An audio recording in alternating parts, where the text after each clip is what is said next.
Eric Latin, agent provocateur, the man in the chair, seasoned journalist, news hound, a man who believes in punching up, not down. It's a happy way to start your day as well. This Wednesday, the 12th day of August 2020. Welcome to the Situation Room. Good morning, Nduoko. Good morning. Good morning, Eric Latif. How are you? I had a space out for a minute there. Okay, take a moment. Hi, City. How are you? I am very well, thank you, Mr. Eric Latif. Happy International Youth Day, CT. Happy International Youth Day to you as well, Nduoko. Yes. Well, that's it, huh? It is. Happy International Youth Day to you, Eric Latif. Thank you very much. Thank you very much, City, and happy International Youth Day to you. Two. Yes. Good. Welcome to the show. Well, we have a lot to discuss today. We will be talking about dead capital. What is dead capital?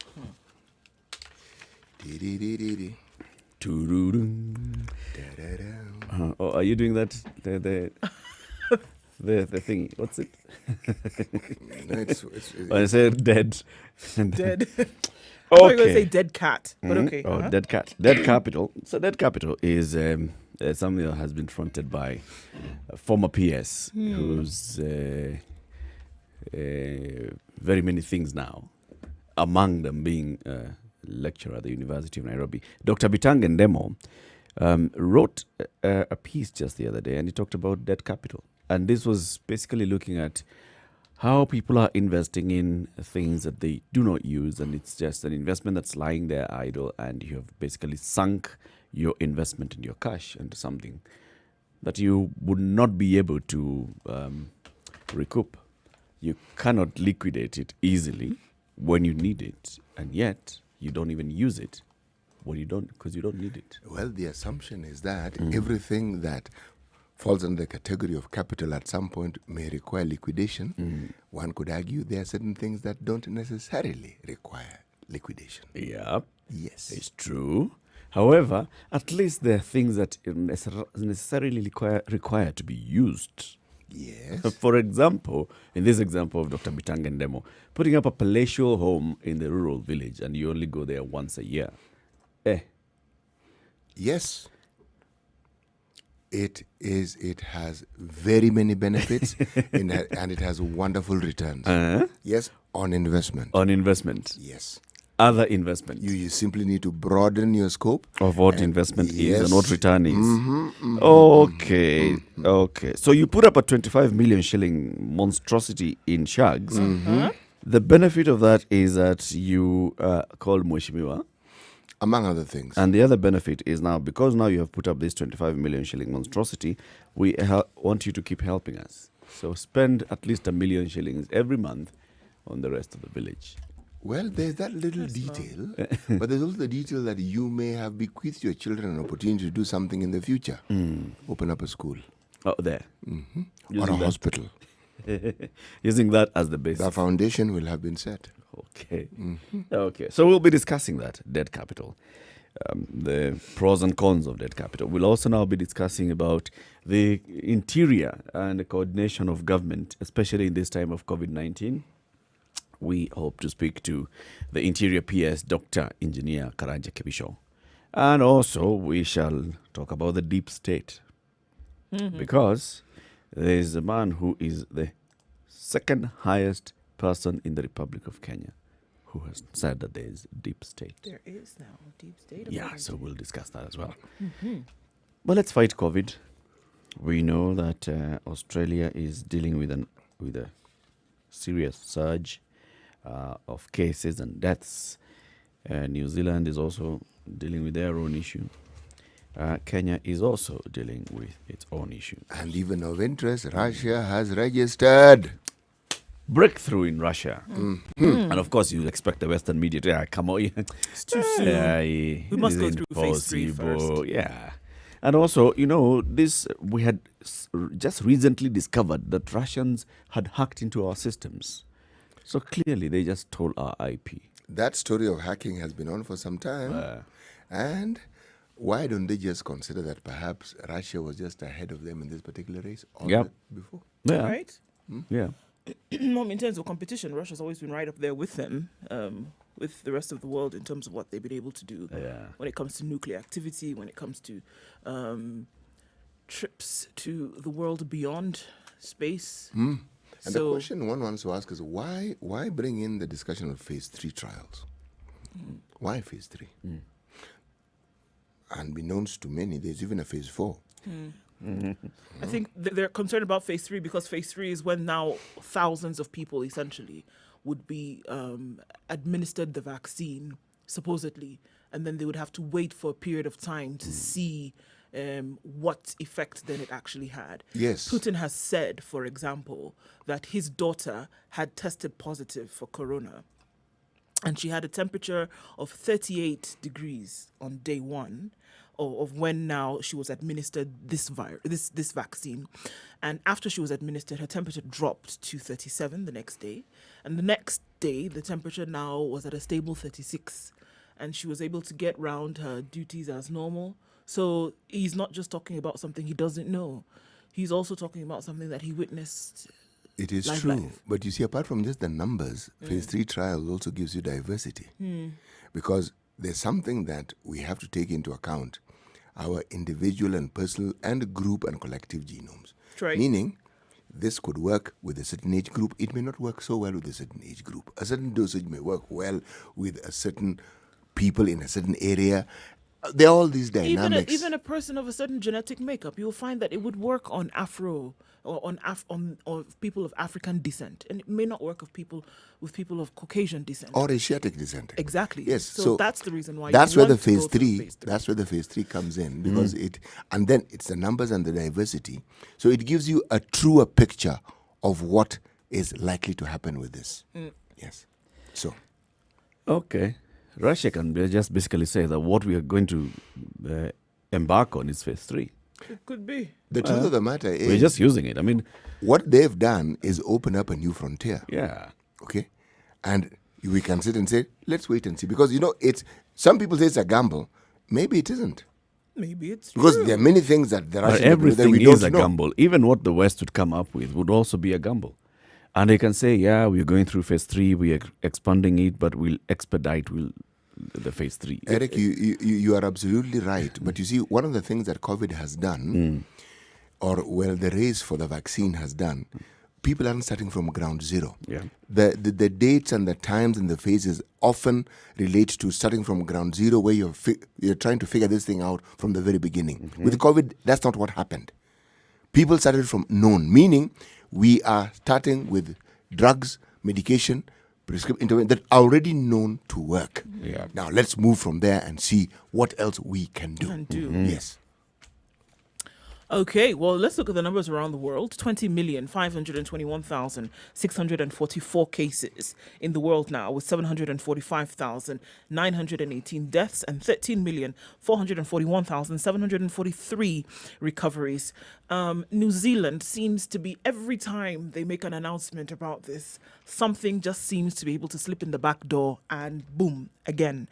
2 more cases found in New Zealand, even after they had said they had been through 102 days of, infection-free. The 2 cases are from the same family. Yes, unfortunately. And they can trace it back to them having traveled to some resort. And so now the question is, having then been in that resort, who else then could have been infected? And they had not done any tests. So it just seems that, they're getting to the point whereby they say, look, we've been able to contain this thing. And then something out of the blue just seems to be able to come and, nip it again. So maybe they're just going to have to wait this one out and see.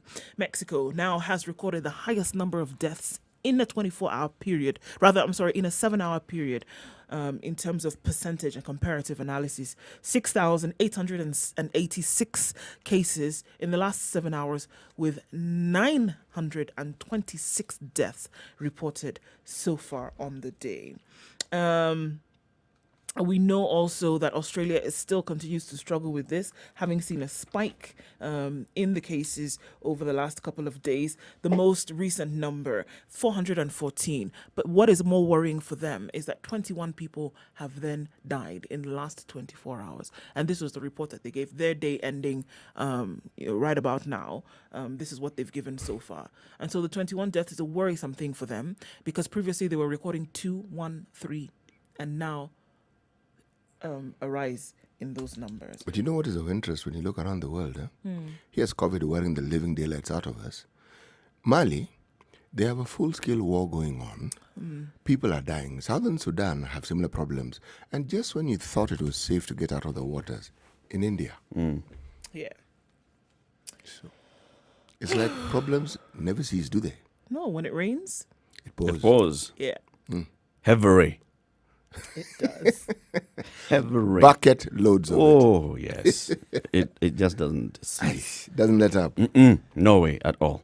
So, in that fight against COVID, Kenya is at that place where anybody who comes up with a solution, they'll be our friend. Oh yes, absolutely. But then our friends now become our enemies, the other side as well. Kenya is going to inquire on Russia's virus jab, as you expect. I know that if you hear this, the next thing would be Kenya talking to Russian embassy here and saying, okay, Let's have a chat.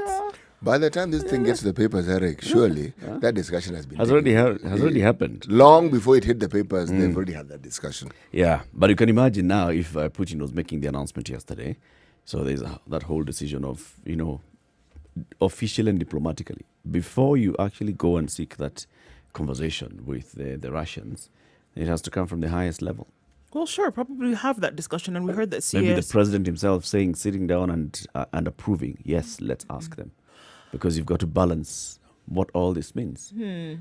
I think CS Mwangangi was quite guarded yesterday when she talked about, where they were in these talks. But you are right. By the time this comes out in the manner in which it has, the conversation probably has already taken place. If we look at Kenya now, with 497 cases yesterday having been reported, now every county of the Republic has reported cases of COVID, with Samburu being the last one, with 10 cases yesterday. So that now takes Kenya to 27,425 cases, and the numbers continue to rise. There's also some likelihood that even after September, which is when it was said that this could be the peak, it's possible that the peak could come later. Just as a piece of information. All right. It's okay. Yes, guys are ready. You're ready? Yeah. We are ready. Yeah, All well, right. we'll be looking at the newspaper headlines shortly. I think we can just dispense of this one, of the coronavirus vaccine and all.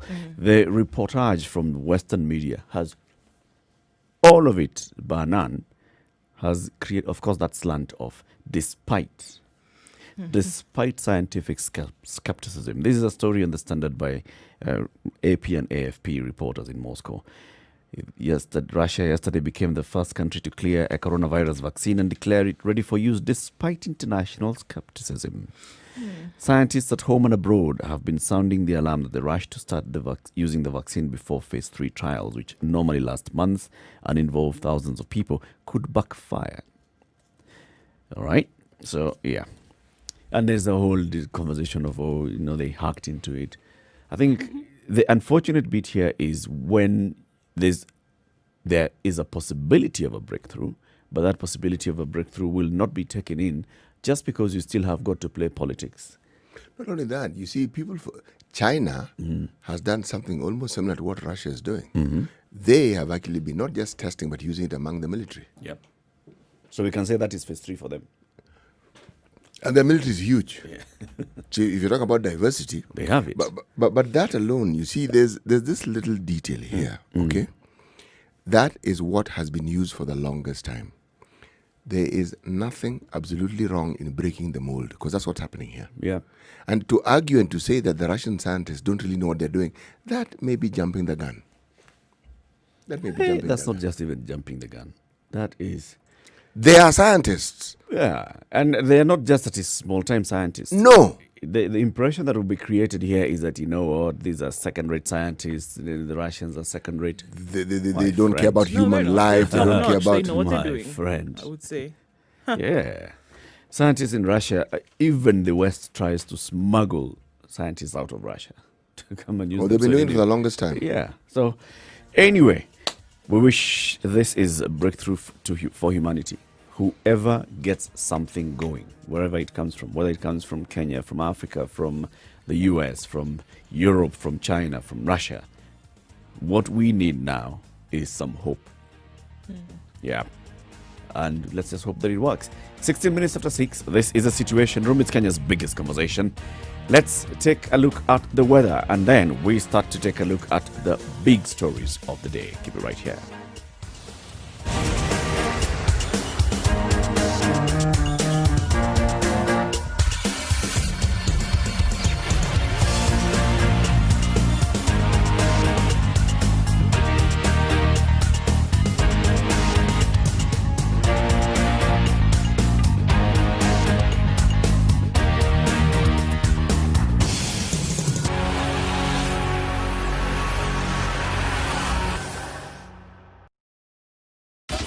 ...24/7, around the world, non-stop. This is Spice FM.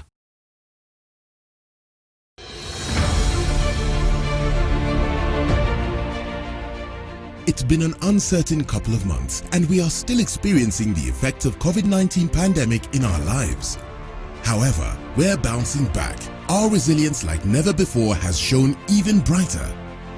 And in our adaptation to a new normal, we find a purpose to believe in a better tomorrow.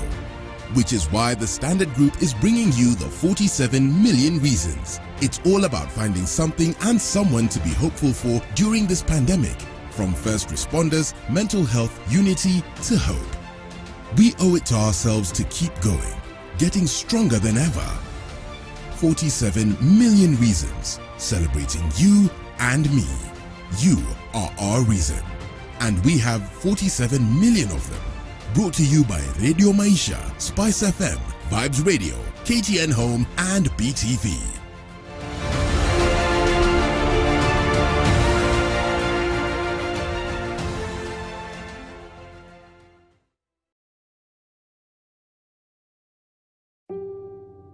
Did you know that water and sanitation related diseases are the leading cause of death for children under the age of 5 in Kenya? Imperial Leather, in partnership with Rotary, has come together to offer support within the low-income communities by donating 10 shillings for every soap you buy Mostly towards cloudy in Nairobi this morning.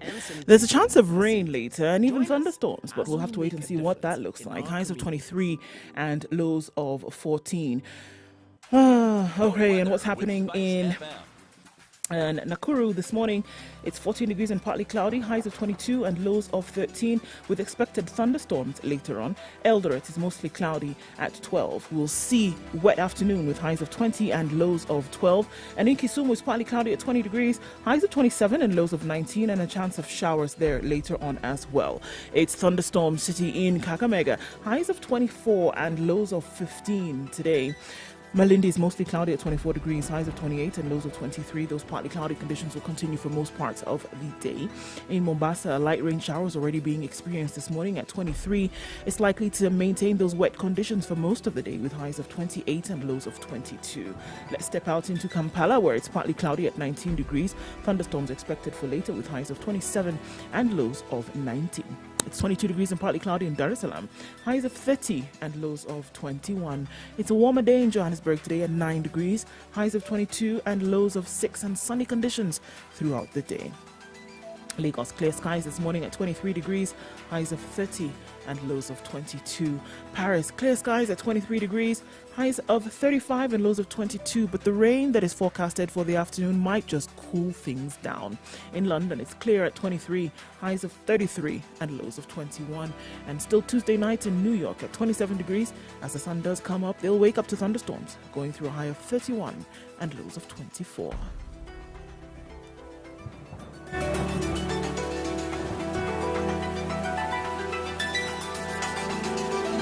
Spice FM. Spice up your life.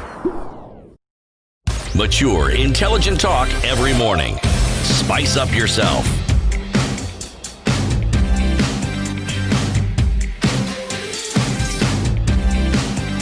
Mornings done right. 94.4 Spice 20 FM, minutes after Nairobi. 6 o'clock. Good morning. How are you doing? Welcome to The Situation Room. If you're just joining us, our live stream is up, www.spicefm.co.ke. You can catch us wherever you go on Spice FM KE on Facebook, YouTube, and Twitter as well. Siti Muga, as we go into the big headlines of the day, let's start with the big proverb of the day. Okay. Anytime you want to say something profound in Kiswahili, you begin by saying, wahenga walisema. Chambilecho. Yes. Now, that's a discussion yet for another day. But however, the wahenga didn't say this. It's just a saying attributed to us Africans. People who drink to drown their sorrows should be told that sorrows know how to swim. He does. Let me start again. People who drink to drown their sorrows should be told that sorrows know how to swim. You know what I said there? I did. Those against George Soros should know that Soros knows how to swim. He probably owns a couple of swimming pools as well. Perhaps. Okay. People who Drink to drown their sorrows should know. They should be told. So what should they do now?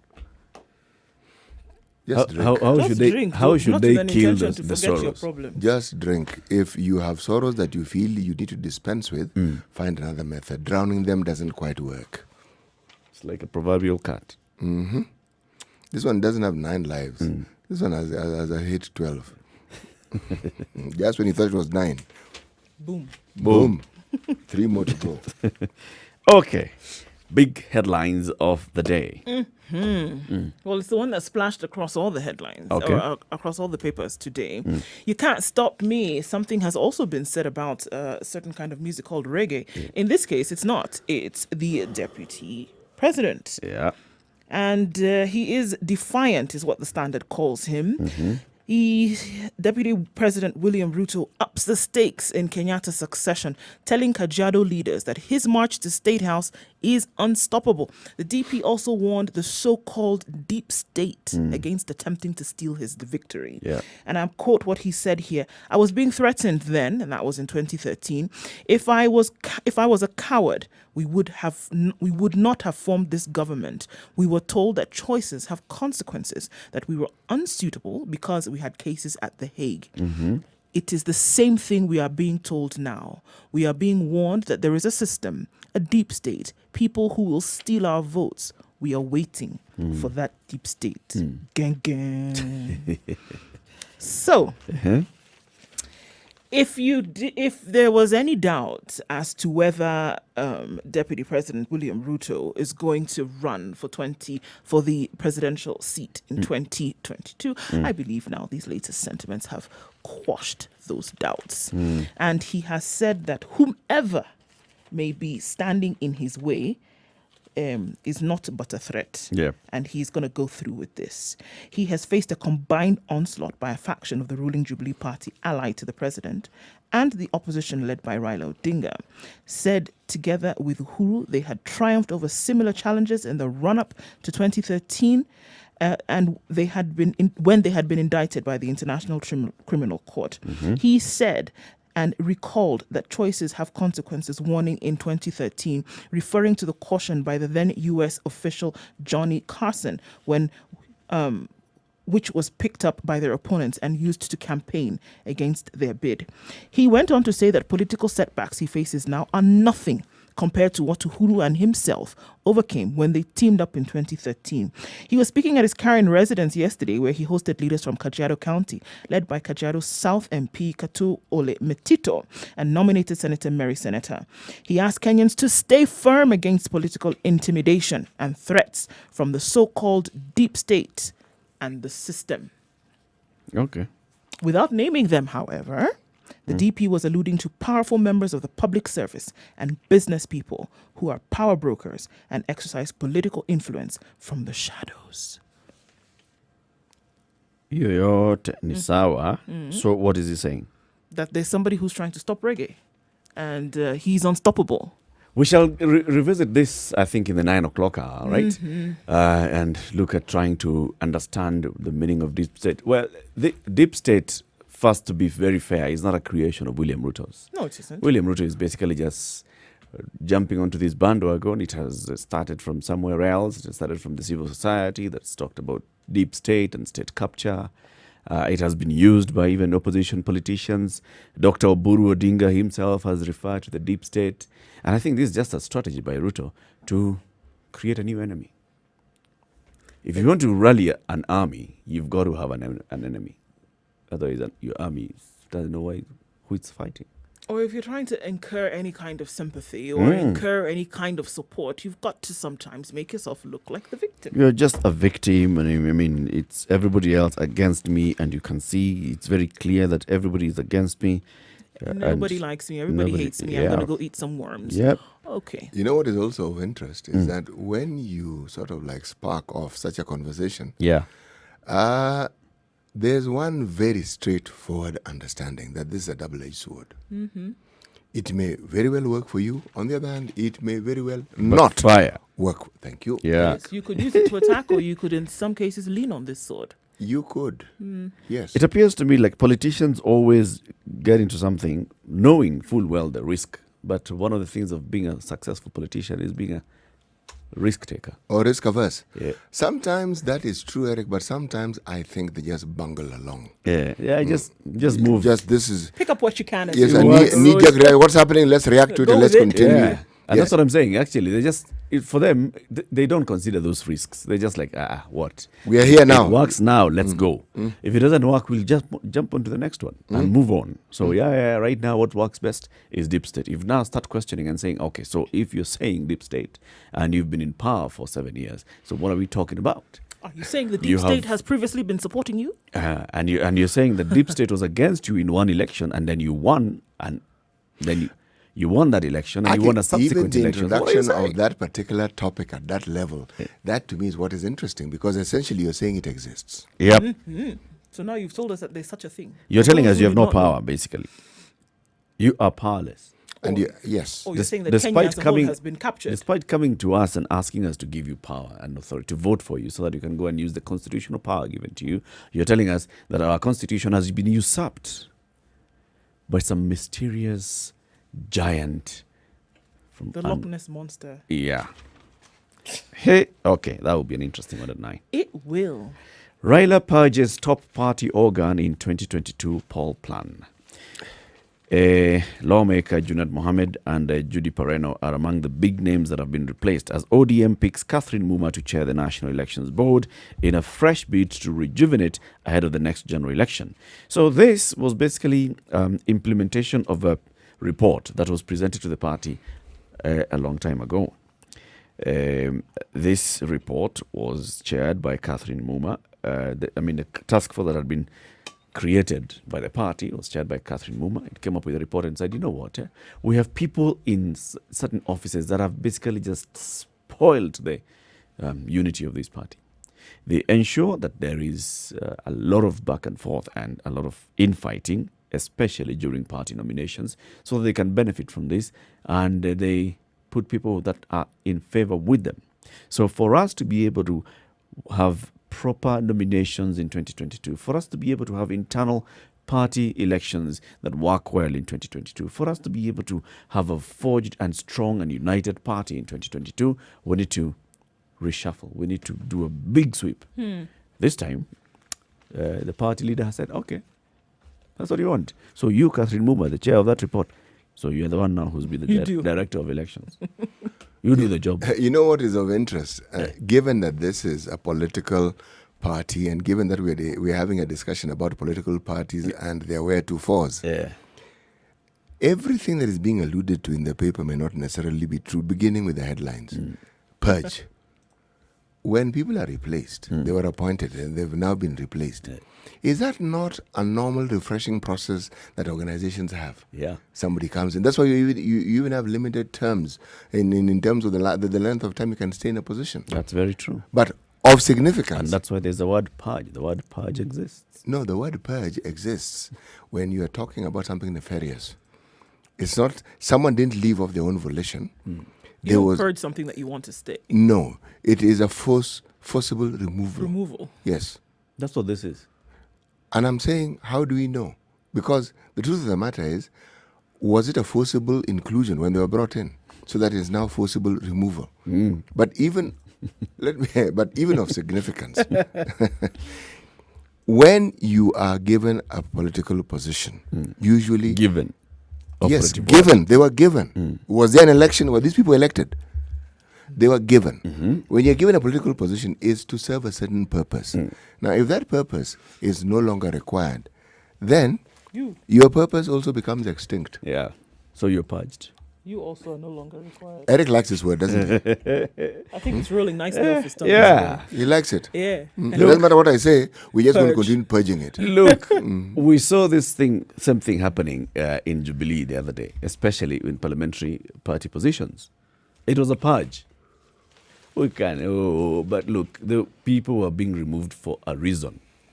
It's not that Junaid Mohammed was being removed from this chair and Judith Pareno and all without a reason. There's a reason. And one of those reasons is the report actually indicts them and says the Actually, leadership in these positions. Eric, I'm taking it further. The decision to remove them had already been made. It was just How do you communicated. sanitize it?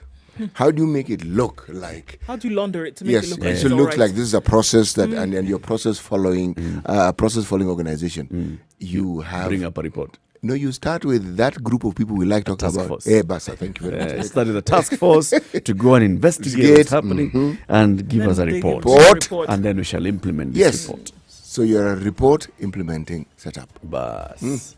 So no purge. Okay. Say it one more time, just for good measure. No, Eric's going to say purge.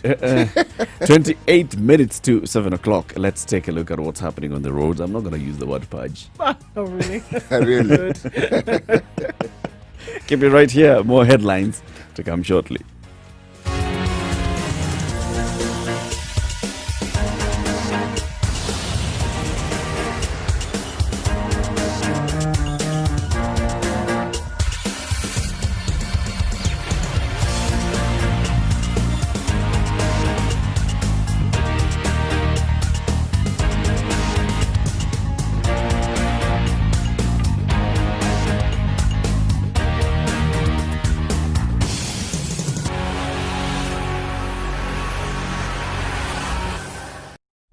Classic soul, R&B, smooth jazz, neo soul, and nostalgic ballads. Make some noise.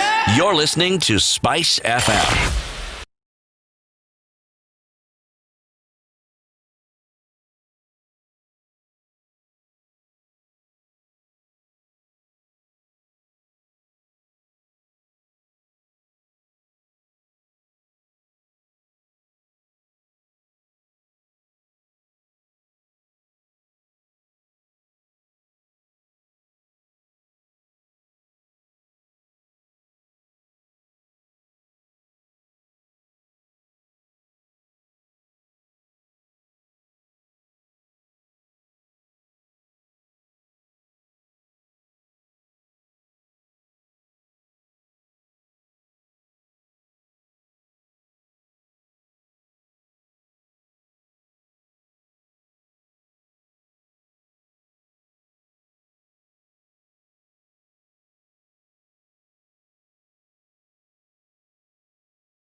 Traffic.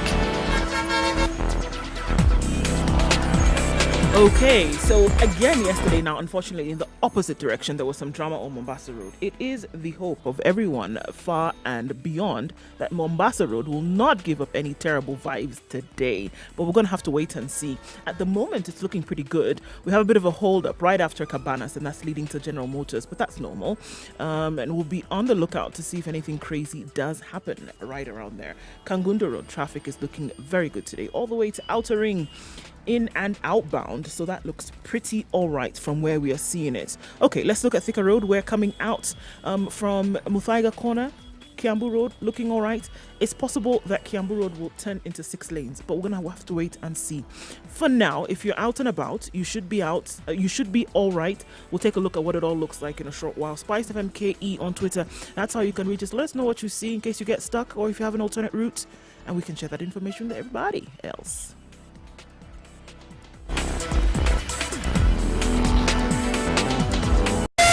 Spice FM, Malindi.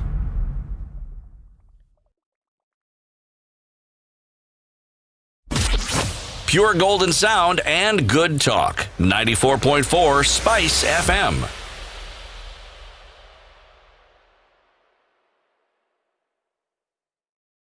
Mature, intelligent talk every morning. Spice up yourself. 24 minutes to 7 o'clock. Thank you very much for tuning in. Now, there's a story here. Let me just read the first 3 paragraphs, if you allow me. Please. Politicians were on their knees, heads bowed in prayer on a chilly Sunday afternoon at the home of convicted Sirisia MP John Waluke. Their mission was simple. They wanted the heavens to grant them just one miracle. 1 billion shillings. Okay. They had arrived in style, riding in luxurious cars, parked strategically at Waluke's spacious rural home. Former Kakamega Senator Boni Halwale led the delegation of the self-proclaimed preachers of the gospel of political transformation, mainly Jubilee politicians from the Western region, allied to the DP William Ruto. Others were Benjamin Washiali, Fred Kapondi, Mwambu Mabonga, Dan Wanyama, Charles Gemose, and Malulu Njendi. All these guys were coming here because this gentleman called Mr. John Waluke has been declared by a court to be a fraudster. And he has been fined some hefty amounts of money that get to close to 1 billion shillings. And he's been told failure to this, my friend, where we're inside. So, the friends came to do a harambe. And the harambe was not in cash, but was in spiritual support and in seeking divine intervention. That God of Abraham, Isaac of and Moses, Yakubu. of everybody else, including John, please give Brother John 1 billion shillings. If you don't do this, God, How did that one go? Brother John is going in. Or remain in. Yeah. Kitaumana. As we speak, should we say, the answer to those prayers, were they demanded to, was there a request for the prayers to be answered wholesale or in installments? And if in installments, have we received any installments so far? From heaven. From heaven. Wherever it is that they're coming from. We expect now John to give some testimony in coming days, but as far as those who attended that thing in terms of neighbors were concerned, they didn't see it. Nothing manna from heaven. No. Okay. The Bumula MP Mwambu Mabonga, who is a staunch Christian, read a verse from the Bible and then went ahead to preach. And then other MPs would come in and speak, and then they'd take a health break, and they left. But the prayers left constituents who thronged the compound to catch a glimpse of the proceedings disappointed. They had expected the leaders to raise some funds to bail out Waluke, who needs 1 billion shillings to secure his freedom. The MP has, however, appealed his conviction. Awajapata. Okay. It's unfortunate. Patrick Wahisi, who is a close associate of Waluke's family, says the individuals have been giving out contributions to facilitate an appeal lodged by Waluke's team of lawyers. So the money that is being contributed now is going to pay lawyers. Because they are hoping that is that one way. Win the appeal so you don't have to pay 1 billion shillings. And that'll be cheaper. It's better to pay the lawyer. But the one for 1 billion, that is God's budget. But this That's one raising God's money bill. for is to pay the lawyers. Okay. See, God doesn't help those who don't help So themselves. now they're helping. A case that has taken this long, and with the history and of our High Court, it isn't very often that even in a court of appeal will overturn an earlier ruling. It has happened, but it doesn't happen very often. And even if you take it to the Supreme Court, again, the same thing. It's very rare that the Supreme Court will overturn a ruling that was made by the Court of Appeal. Very rare. It happens, but it doesn't happen very often. Oh, So yeah. perhaps this is where now the prayers come in. And this is where the expectation of a miracle comes in. Yeah. Because everything about this case requires, should we call it divine intervention? This Oh, one is a yes. miracle that is needed. I believe in miracles. This one is Papa God himself. This one, as they've put it. Because you see, John Waluke does not come from a rich family, yeah? So it's only his friends who would be able to help him. So far, those friends have contributed something to the tune of 200 million shillings. That is not a mean feat, by the way. It isn't. That But getting to 200 million shillings That's from a lot your of money. friends. It's a lot of some money. good cash. 100 million came from one individual. there are people who clearly are good friends and they want to ensure that the friendship is something that is supported by deeds, not just words. Yep. However, if you're talking of miracles, there are those who will say that this conviction in itself It's a miracle. yes, because we hear, we read of malpractices, ordinary citizens suffering, maize rotting because it can't be sold, Yeah. people bringing in maize, all manner of scandalous and scandalous things being this done. one. Yes, and so when you have a case that has gone on for this long and a high court tells you these people have been found guilty and give you reasons, that in itself can be considered to be miraculous. So we can actually consider the conviction to be the answer to somebody else's prayer. The answer to, I would argue, the prayers of those who have been seeking justice and wanting to see justice brought on the heads of people who have been flaunting the laws of this country. My God. So God is on the spot here. Yes. He always is on the spot. And he always So turns are you up going to just in reverse the time. miracle that you gave to the others so that you can give a miracle to this other one? Well, you know, Because that is giving a miracle of 1 billion shillings to John Waluke is basically reversing the other miracle. well, this is what we want to wait and see, because that now falls in the realm of God working in mysterious ways. Yes. And this one will be a wonder to perform. Yes. He is co-convict, though. Mrs. What's her name? Grace Wahungu has managed to raise quite some tidy sum. Yeah, I think she did raise 800, 800 million. She has already raised it. The required amount, to yes. bail her out. Yes. Yeah. So I think what's happening now is that the What EACC and other Waluke agencies needs are is confirming the his sources his of friends. that money. He needs four He times. needs four the times those friends kind of that he- friends and family that Five. that Grace has. But right now, EACC is confirming the sources of these contributions. So you for contribute. Grace. You actually also ESCC comes and No, no, One, like that. one person comes and give you 28 million. They need to go and confirm where that money came What from. you've done, and this is probably what's delaying this miracle that you're speaking of, Eric, because no one wants that sort of scrutiny. Yeah. Because that's what EACC now is doing. This is what is delaying Grace Wahungu's completion right Yes. now, because they must confirm each and every who shilling. did you get this money Where from? did it No, come no, where from? did this money come Where from? did it no, come who they've from? already figured. They know that. who already. But where did Where this did it come money, from? money come from? And are those sources valid? Right. That's the problem. now. The sources may be valid, but the means by which that money arrived at you, yes. Does it Okay. require further scrutiny? Let's wait and see how it all plays out. It's not going to be an easy one. It isn't. Let's wait and see. Can I give you another story? Yes. Okay, so CS Munya has called for private-public alliances, and this is towards food security. Cabinet Secretary has appealed for private sector support for smallholder farmers in the wake of the COVID-19 pandemic. The CS yesterday urged private businesses to help boost local production of farm inputs and provision of extension and training to farmers, which is something that the ministry and its agencies should be involved in anyway, regardless of COVID.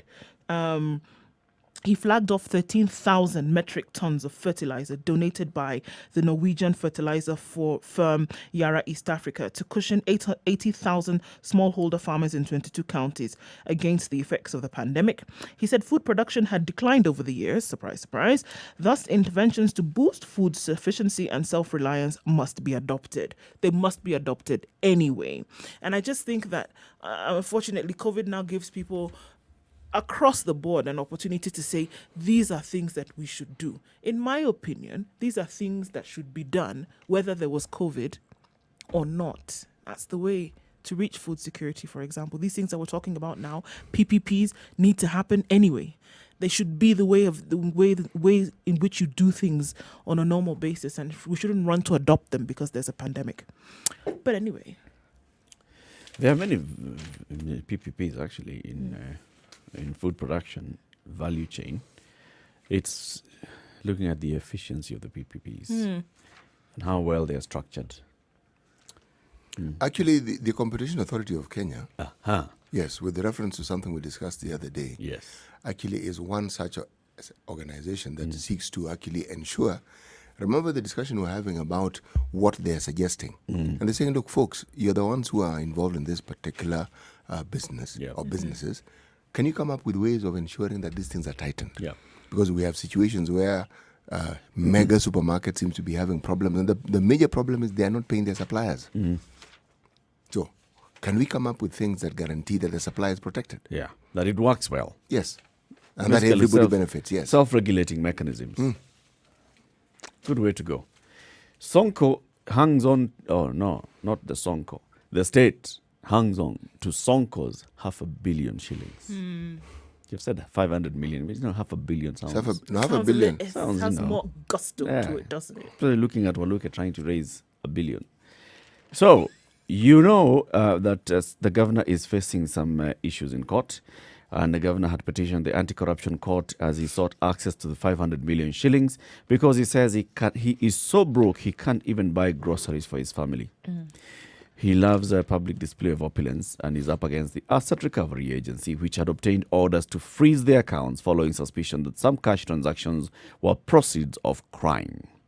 The said cash transactions, remember we had even talked about this a bit earlier, is from 2017 to 2019, how money was coming into Sonko's accounts through various deposits on the same day. For example, on August 17th, 2017, Sonko received 30 million shillings in various banks split into 24 transactions.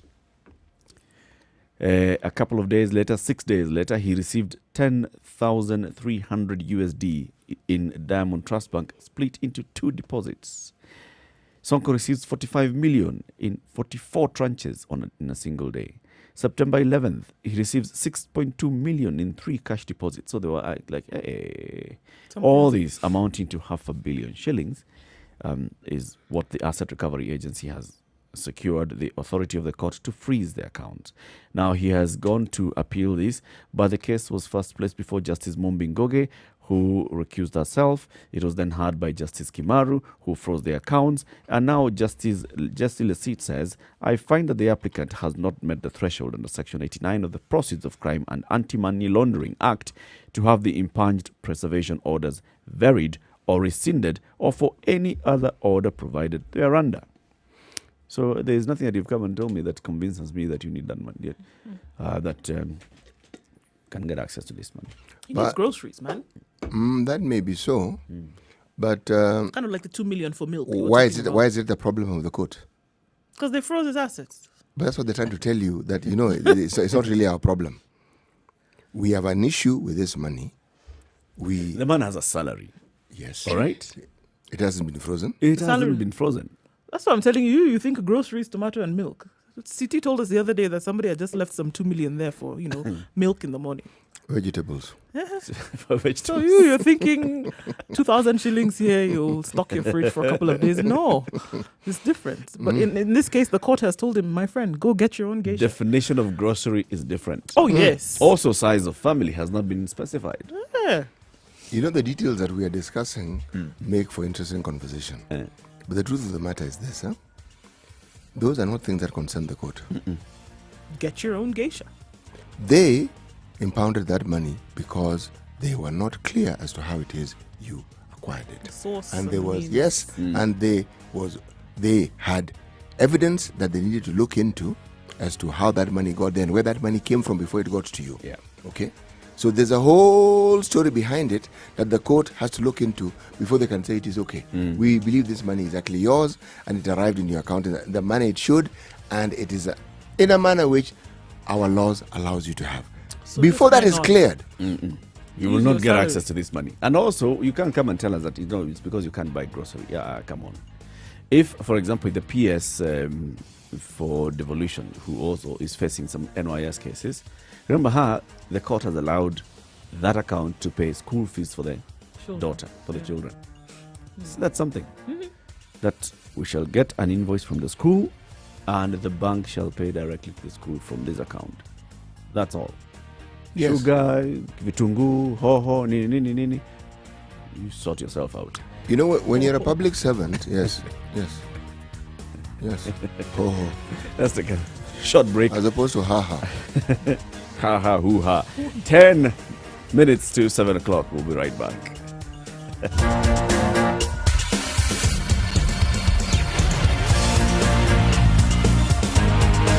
You are tuned in to Nairobi's #1 soul station, Spice FM. 94.4 Spice FM, Nairobi. Sugar and spice and everything nice, everything nice. Spice FM.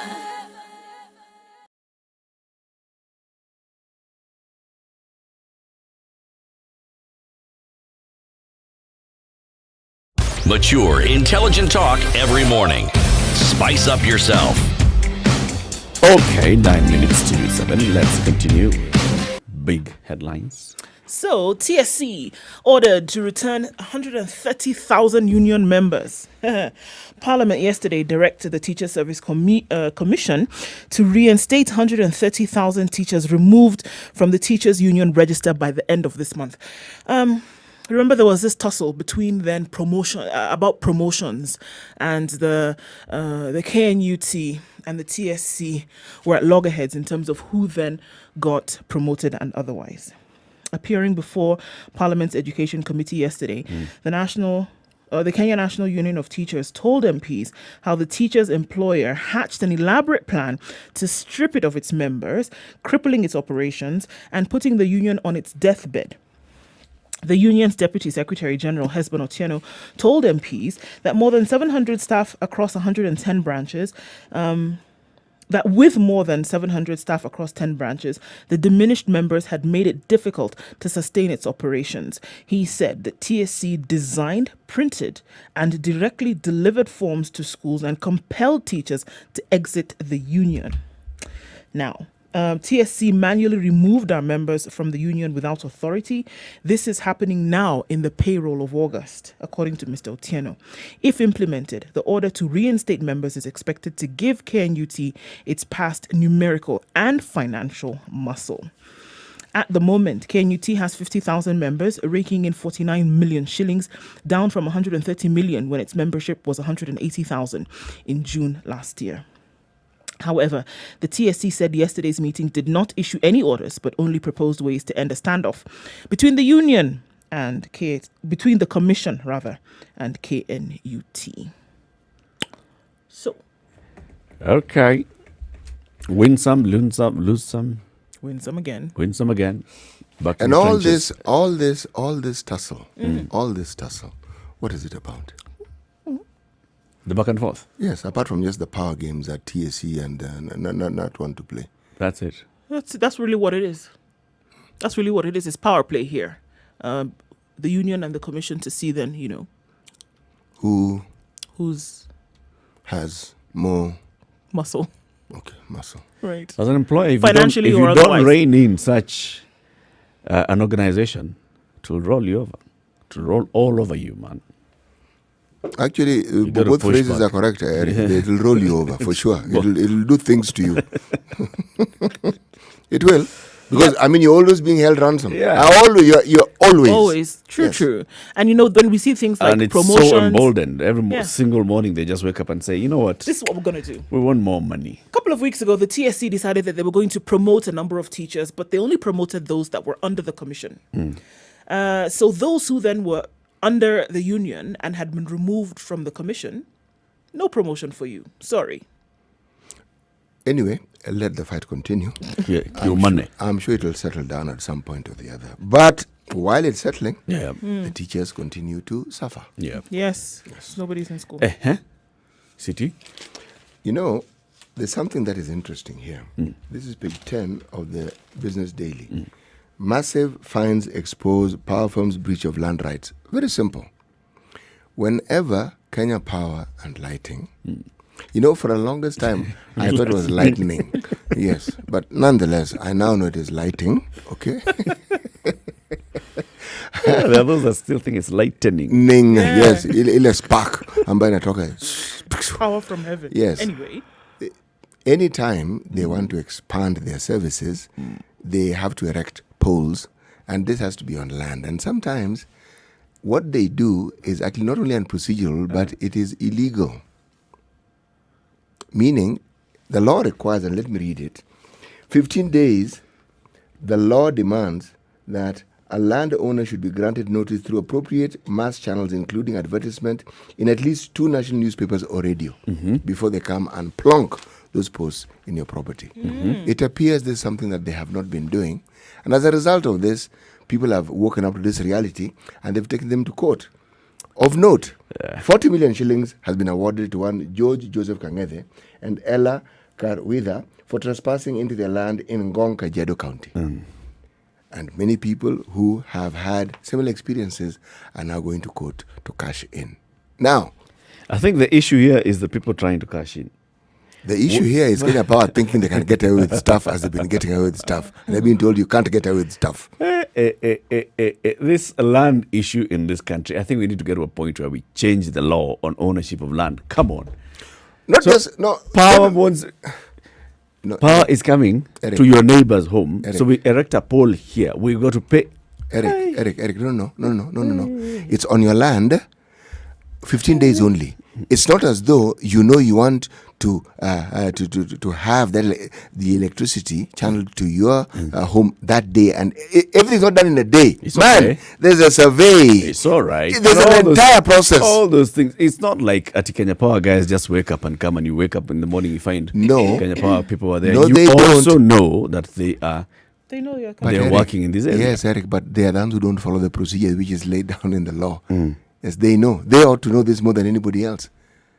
They're the ones who do this work. Yeah, they should know. Yes, They should know. they should know. Yeah, but also you may also find that there are some farmers who will claim that I did not know that this was happening. Well, that is Remember, the law requires publication in a national newspaper. You don't need to know. This is Kenya Power coming to your shamba somewhere uko in Illicit Loitoktok. When's the last time you saw a newspaper?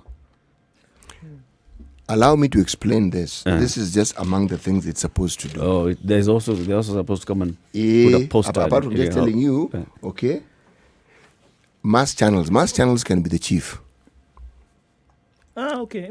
It's village communication. Yes, this is what we're planning to do. The chief has a baraza and says this is what we're going to have. You've been informed. Send his folks to tell people around what's going to happen. Yes. You it isn't as though what is being demanded So the is something. burden of proof here is on those who are claiming that they are not informed to actually prove that Yes, they are not informed.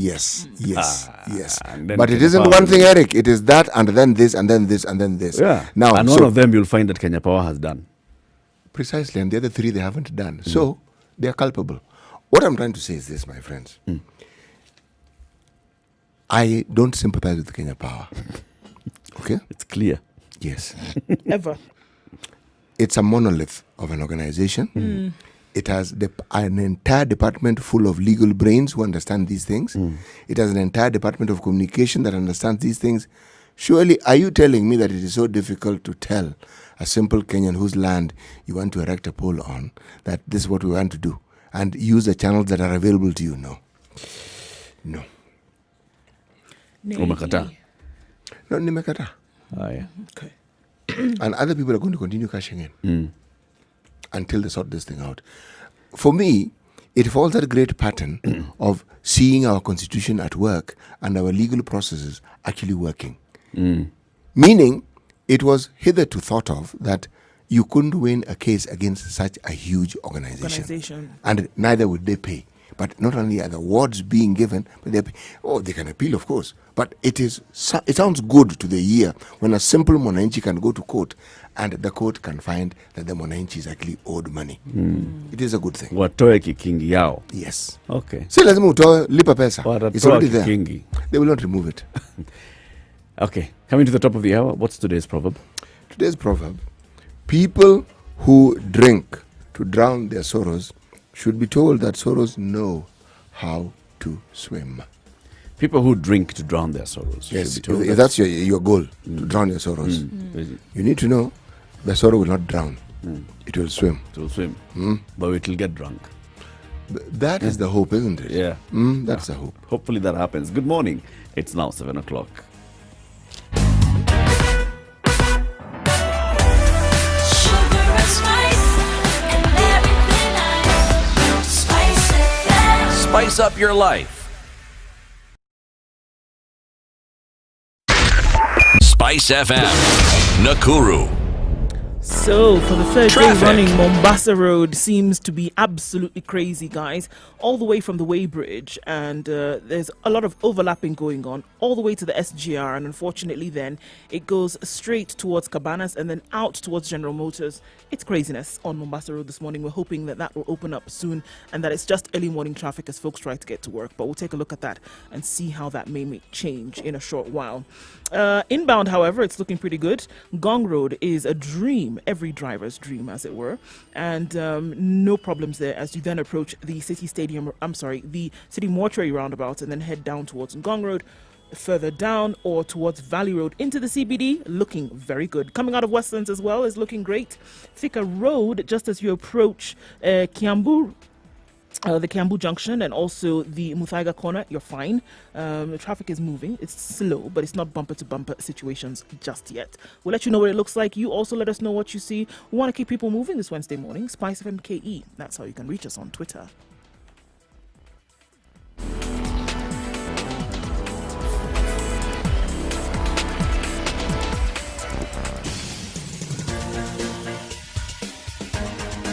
This is The Situation Room, the home of hard-hitting political commentary and penetrating insights about the state of the nation. This is a talk radio experience like no other. The Situation Room, a place for hard truths, debates, and elevated conversations. The Situation Room, witty, political, engaging, deep, controversial. In the room, we have C.T. Muga, researcher, academic, seasoned political observer, a fountain of wisdom in these politically uncertain times. Ndu Oko, Nigerian by birth, Kenyan by choice, communications expert, Pan-Africanist, a truth seeker and believer in people power, and Eric Latin, agent provocateur, the man in the chair, seasoned journalist, news hound, a man who believes in punching up, not down.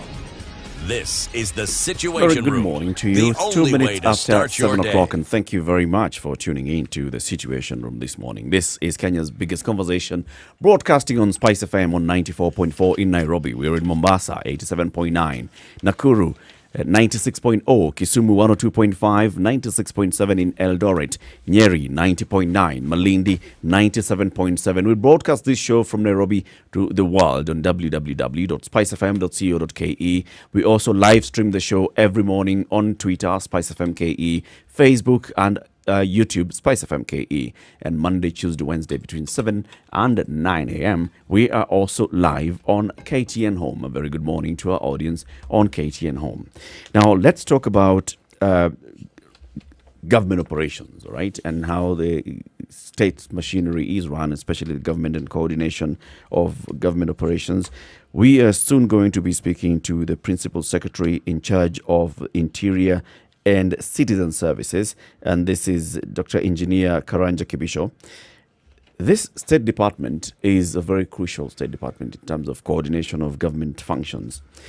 It has that. One of the functions actually is that coordination of national government functions.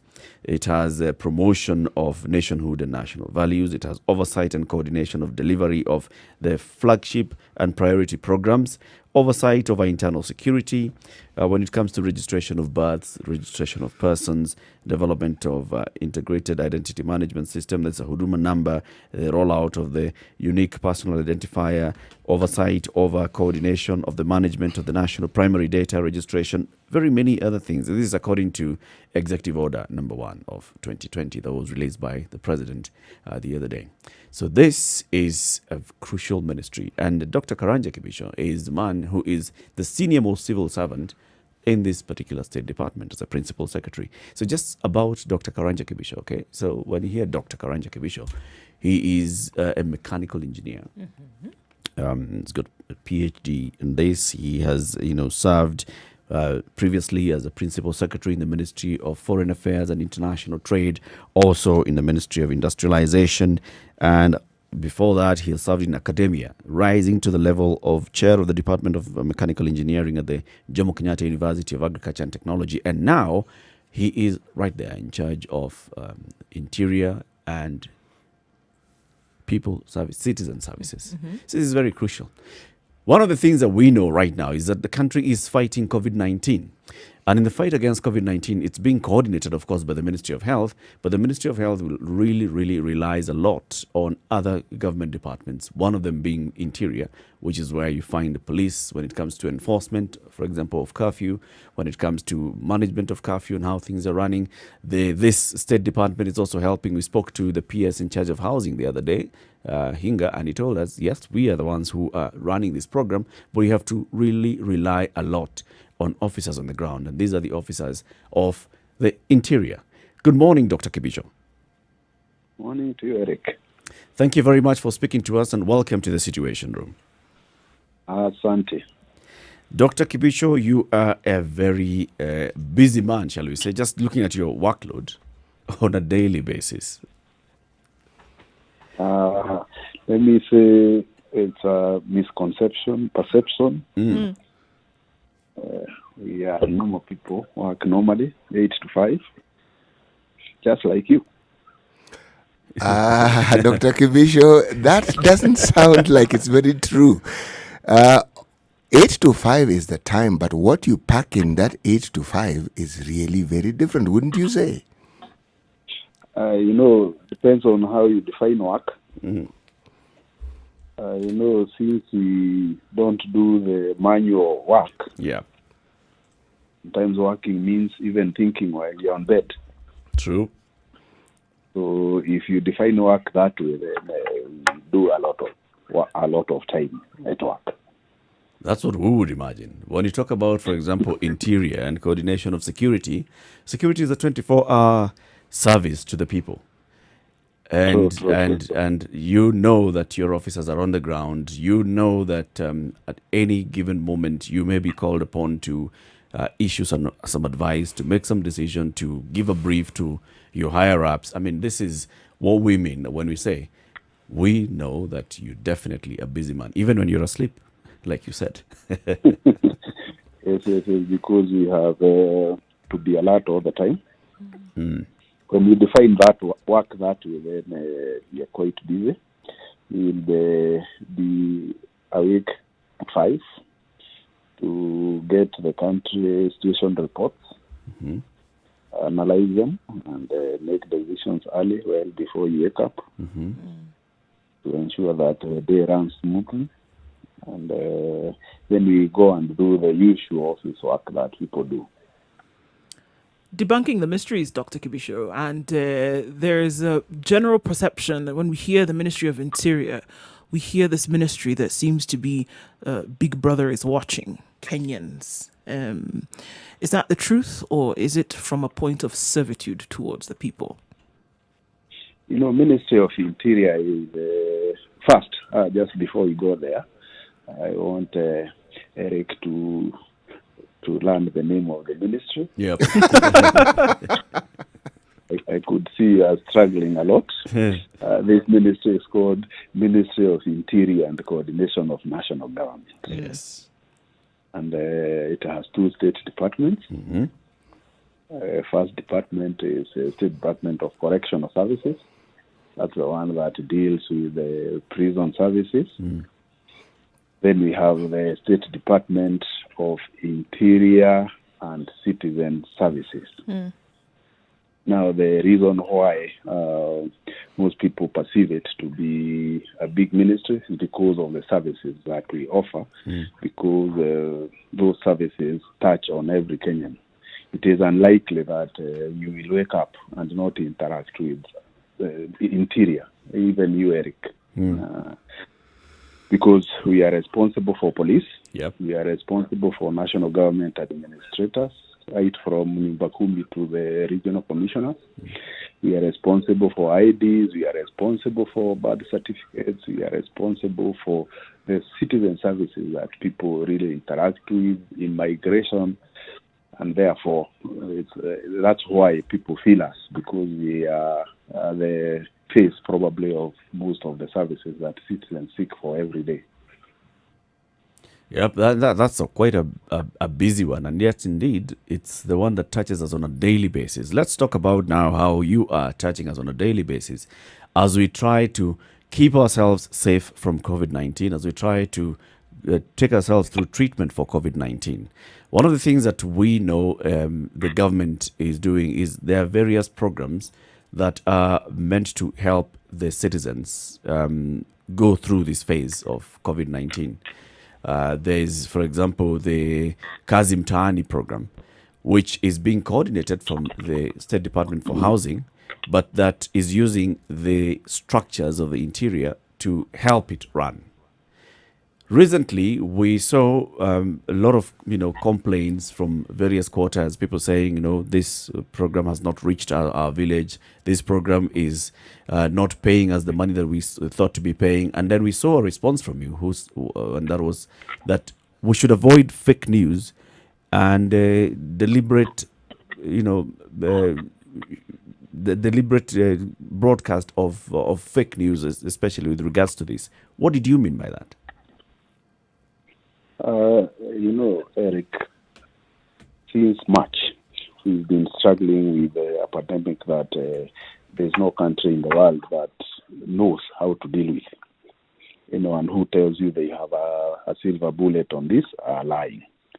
And every country is trying to see how best they can help their citizens wade through this season. And the government has had a number of interventions. The one that's visible is Kazi Mtaani, because there are people doing work, especially the young people, and people can see them. But there are very many other programs, so I'll get an opportunity to talk about them as well. But Kazi Mtaani is what was launched by His Excellency the President in April, I think, April-May, as a national hygiene program. And the entire objective of this program, first, before cleaning up our cities, is to ensure that the hundreds of young people who would otherwise work are engaged, because we know that the industry has slowed down. Most of the construction that was going on in this country has slowed down, and therefore you need to get some money into these people's pockets. And instead of telling them to queue for handouts, you get them involved in productive work. Initially, it was targeting unskilled labor, and that is why the Ministry of Interior is quite involved in identification of these young people, because as you are aware, if you are to intervene for every young person who doesn't have a job, they're in their millions. And therefore, the government started a program that was rolled out first in Nairobi and scaled up. And because of budgetary restraints,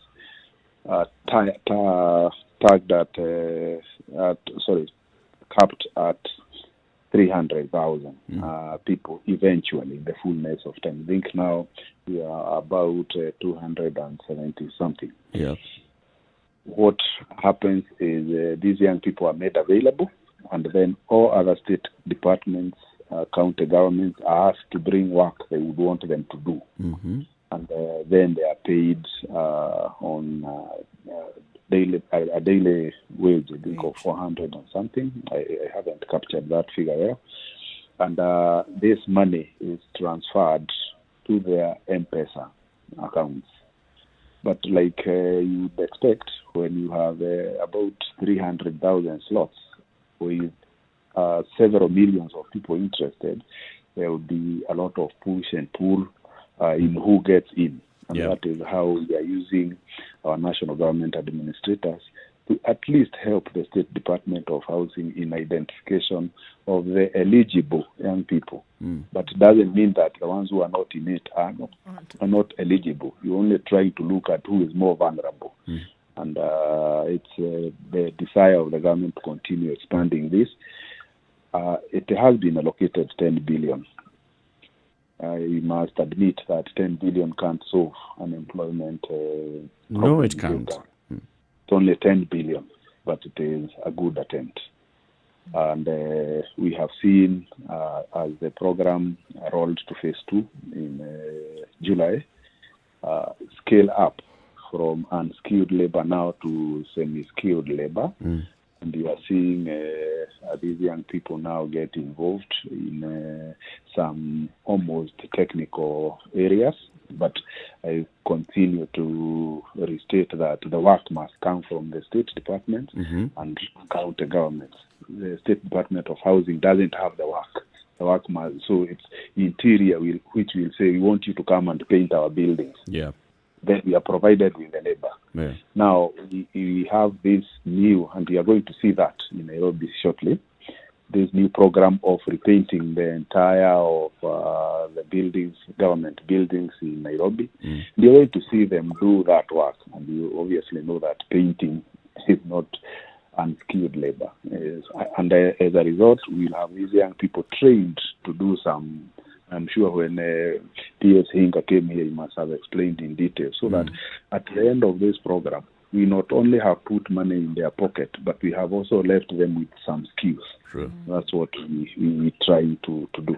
So, PS, when we see this program as it's being rolled out, and then there are complaints and murmurings coming from the ground, especially now people saying the Nyumba Kumi leaders are not being clear about this, the local chief and the local administrators are playing games in terms of who gets onto the list and who doesn't get onto the list, how people are getting paid.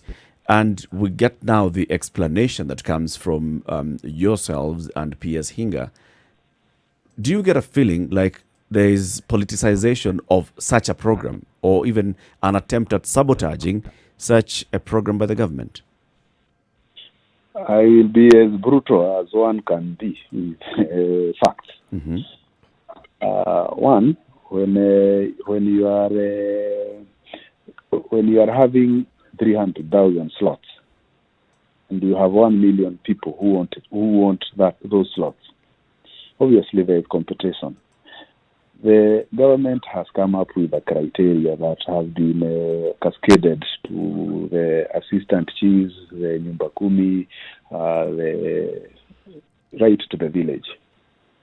But there is competition. And therefore, you will expect that if you have 5 people who want one slot, there will always be someone who will feel shortchanged. We have a criteria. Dr. And whenever does the government have plans to enhance this number from 300,000? we just work with numbers, Eric. The money available is 10 billion. We estimate that we might be this COVID problem before the economy opens up, probably up to early next year. Now, when the economy has closed, because we must also be reasonable people, when the economy has closed, it means there isn't money being generated for government. People are not productive in a manner that, and I'm sure you know this even from the media industry, that people are not producing as much as they were before COVID. And therefore, the kit for the government is limited. There are some things that I have tried to explain whenever I have an opportunity about money in government. Government doesn't have a savings account. Government money comes from tax collection that's done by KRA, and it is spent the same day it comes. Right. And therefore, at the end of the year, on 30th June, midnight, all the money is finished. And we start afresh the following year. And therefore, the money available is 10 billion, unless the economy changes. So how many people can you employ with 10 billion for the months up to December? That's the math we must do. If the money situation improves, certainly the government will expand this program. But we must start by, Eric, do you want to pay more taxes so that this program expands? Because we are only a few people in the production sector, because the country has slowed down out of the pandemic. And therefore, to even pay salaries, you are finding even in your own institution is a challenge. It is the same way, cut and paste, how it's happening at Spice, cut and paste government. Dr. Kibicho, can we see a situation where, I mean, all of these measures are emergency measures because of what is being faced now. And I go back to a place where the country is free of COVID, for example. Are these not programs that can then take up a permanent position in the country, whereby youth are people who are jobless across the board are continuously engaged and then being able to have some kind of gainful employment, as opposed to just one measure taken when there's a pandemic? Is it not something then can be a permanent situation? Exactly. Like they say, probably you use a misfortune to take lessons. And we are using this because nobody knew that a country can survive the way we are surviving before COVID. I agree with you entirely, and we have seen this program when I talked of moving from unskilled labor to semi-skilled labor. We've seen now this program moving to construction of roads. You can see there are some counties that want to do their roads using cobblestones. And when we succeed in doing that, then there is no reason why we should stop, even post-COVID. And I think it is a golden opportunity that we have to change and look at the way we provide labor in this country differently. So I agree with you entirely that post-COVID, we must not stop these programs in terms of provision of labor because we have identified very many areas where these young people can be useful. Secondly, at the end of this, they will have so much skill that stopping the program would actually be putting all those skills to waste. So it has been a wake-up call for everyone in this country that there can be another way of doing these things and engaging the young people. So I agree with you, and this is the line along which the government is also thinking, that we shouldn't stop we shouldn't stop doing the road construction using the young people simply because COVID has gone. What would make this difficult, Dr. Kibicho? What makes it difficult to do this work in the country? From this department, from your point of view, what are the setbacks? I don't think there is any reason or any difficulties other than availability of resources that would make us stop this program. We are talking to the state departments whose programs are labor intensive to ensure that they are aligned even post-COVID.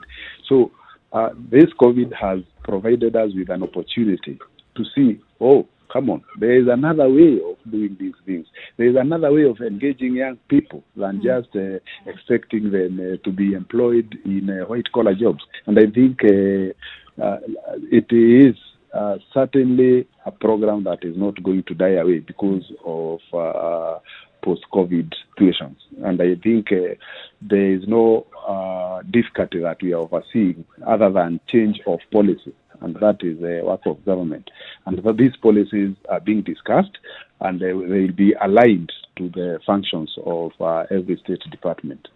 It is indeed encouraging to hear that the government is picking up lessons from what is happening now with the fight against COVID-19, and everything that the government is now doing is basically going to be geared towards improving the services. We are speaking with the Principal Secretary in charge of Interior and Citizen Services, Dr. Engineer Karanja Kibicho. He's on the line with us this morning. We are looking at COVID-19, the fight against COVID-19, the government's coordination in this fight, in addressing citizens' needs and services, and also the lessons that are going to be taken out of this and the lessons that are being learned out of this. We want to take a short break on Spice FM and KTN Home. We'll be back shortly. We'll be taking a look at weather and traffic, and then the conversation with Dr. Kibicho continues. Keep it right here.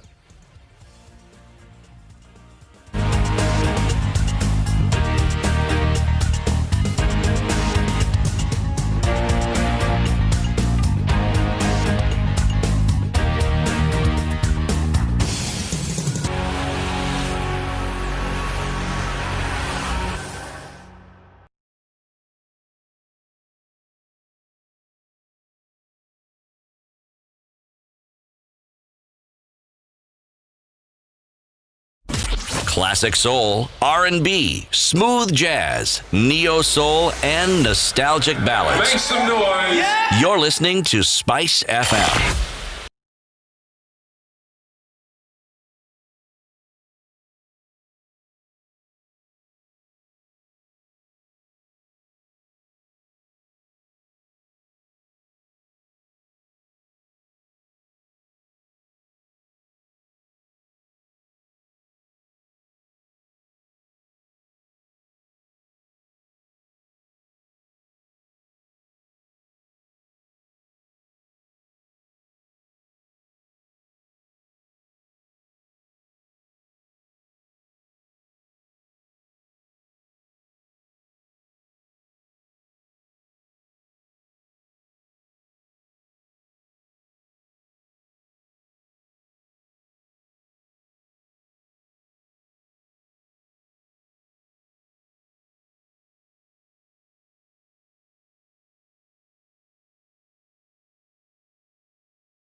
The weather with Spice All right, FM. still overcast in Nairobi. We're looking at mostly cloudy conditions for the capital. Today at 15 degrees currently.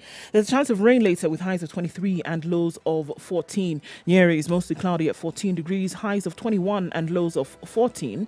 A chance of thunderstorms also forecasted for the afternoon. Nakuru is going to experience wet conditions as well with highs of 22 and lows of 13.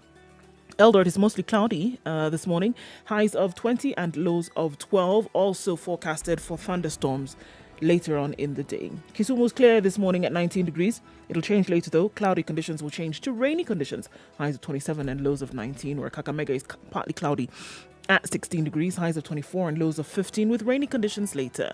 Malindi is partly cloudy at 24, highs of 28 and lows of 23. Chances of rain as Mombasa was experiencing showers this morning. That has stopped currently, 23 degrees. We'll see them come back with highs of 28 and lows of 22. Kampala is partly cloudy at 19 degrees, highs of 27 and lows of 19. We'll experience rain showers also later on. Dar es Salaam is partly cloudy at 22 degrees. We'll see highs of 30 and lows of 21. Johannesburg is experiencing a little bit warmer conditions this morning at 9, highs of 22 and lows of 6, and sunny conditions through the day. We'll wrap things up in Lagos for now. 23 degrees and clear skies this morning in the capital in the commercial capital, highs of 29 and lows of 22.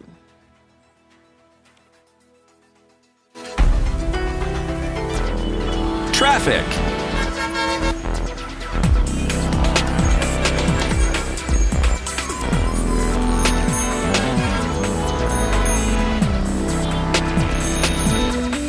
It continues to be crazy on Mombasa Road this morning. There's a truck that has stalled on the truck section of the road, and this has affected traffic all across. And this means that it's built up and bumper to bumper all the way from the Weybridge now to the SGR and even further down to Cabanas. After that, though, it's easy streets. And then you get to Bellevue, where it's chock-a-blocked, unfortunately, moving bumper to bumper. It's building and building and building, even more on Thika Road this morning, all the way from Garden City and then moving towards the Pangani underpass. It's a slow stretch, but it is moving all the same. Getting into the CBD is not too terrible right now. We know that we're right in the middle of traffic hour. We'll see how that happens soon enough. Outer Ring, Babadogo, Dandora, those areas, traffic is building up, but it won't be too terrible. Industrial area does see a bit of a hold up as well with the bumper situation, but we should be out of it without too much pain. Let us know what you see, SpiceFMKE. That's how you can reach us on Twitter, and we can share that word with everybody else.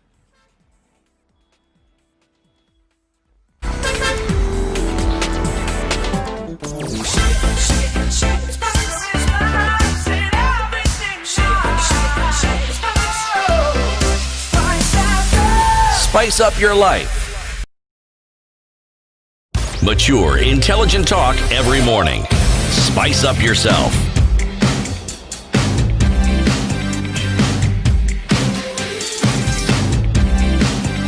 Mornings done right. This is the situation. 94.4 Spice FM, Only Nairobi. For our morning talk show on Kenyan radio, also broadcasting on KTN Home this morning. Remember, in this show, we have CT Muga Nduoko Anna Mary Latif. On the line with us is Dr. Karanja Kibicho. He is the Principal Secretary in the State Department of Interior and Citizen Services. Just before we went to the break, we were talking about Kazim Tani and the program that's been rolled out by the government for Kazim Tani. 10 billion shillings earmarked to reach out to reach 300,000 youth or people who vulnerable around the country who will be able to work for government and who will be able then to get paid. But Dr. Kibicho, as we went to the break, he was saying, look, this is just 300,000 people, and yet the demand is much higher. There are very many people who will not be able to be reached by this one. It's because we are basically cutting our coat according to the size of our cloth. Or is it the other way around?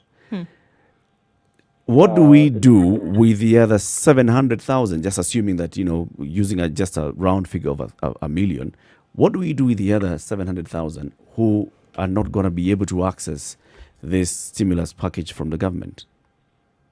Thank you very much. And I'm very happy that you acknowledge there's some effort. And I think we haven't spoken about other programs that government is involved in terms of intervening during this difficult period. These programs are intervention programs, and we have another one that probably nobody talks about because you don't see people along the road, see people and blocking drainage. There's a program where the government is giving a further 300,000 vulnerable groups, which were identified. Groups, for example, in the slum areas where we have families who are led by a minor because the parents have passed on. Families where the breadwinners are incapable because of sickness. And we have a criteria that we used. And this group of people, 300,000, again, spread across all the counties, receive 1,000 shillings every week on Tuesday. And I think these are programs that we still haven't talked about. 300,000 every week. The interpretation of that is that every Tuesday morning, the government is disbursing 300 million to this group of people. And this set is different from the other 300,000. We also have another group, the cash transfer, the ones that receive, I think, 4,000 per month, that is dispersed by the State Department of Social Services. And I think collectively you might find that the number you're talking about is not 300,000, could be well over a million. But we also acknowledge that the people who are vulnerable are well above a million, and I agree we must live within our means. But there is good effort, and we keep recalibrating these groups so that when they are really needy ones that we may have missed out, we see how we can be able to come in. While we are doing this, because it's important, we have seen that people are saying, we're not getting money in good time and all this. These are system challenges, not government challenges. I will tell you this. For example, the one I talked of, Tuesday, 1,000 to 300,000 people, this money is already with Safaricom. It's in the accounts of Safaricom. We sent at the beginning of this year almost 6 billion Kenya shillings to ensure that it's available when it's needed. But like you would expect, when you are doing M-Pesa to 300,000 people, there will be challenges here and there. And we really want to thank Safaricom for this collaboration because it is free of charge. We send 300 million shillings, 300 million shillings go to the people. I would want if you allow also to assess the impact and why are we putting this money into the pockets of Kenyans through M-Pesa, other than the old traditional method of buying food, putting it in trucks and taking it to people in the villages. The logic and the impact on our economy is totally different. I hope you'll be spiced enough to want to hear that. Actually, yes, and indeed, we even heard it from the president when he talked about, the logistics of it. Much of that money ends up not reaching the intended beneficiary because it's chewed up in the logistics and the value chain and the supply chain.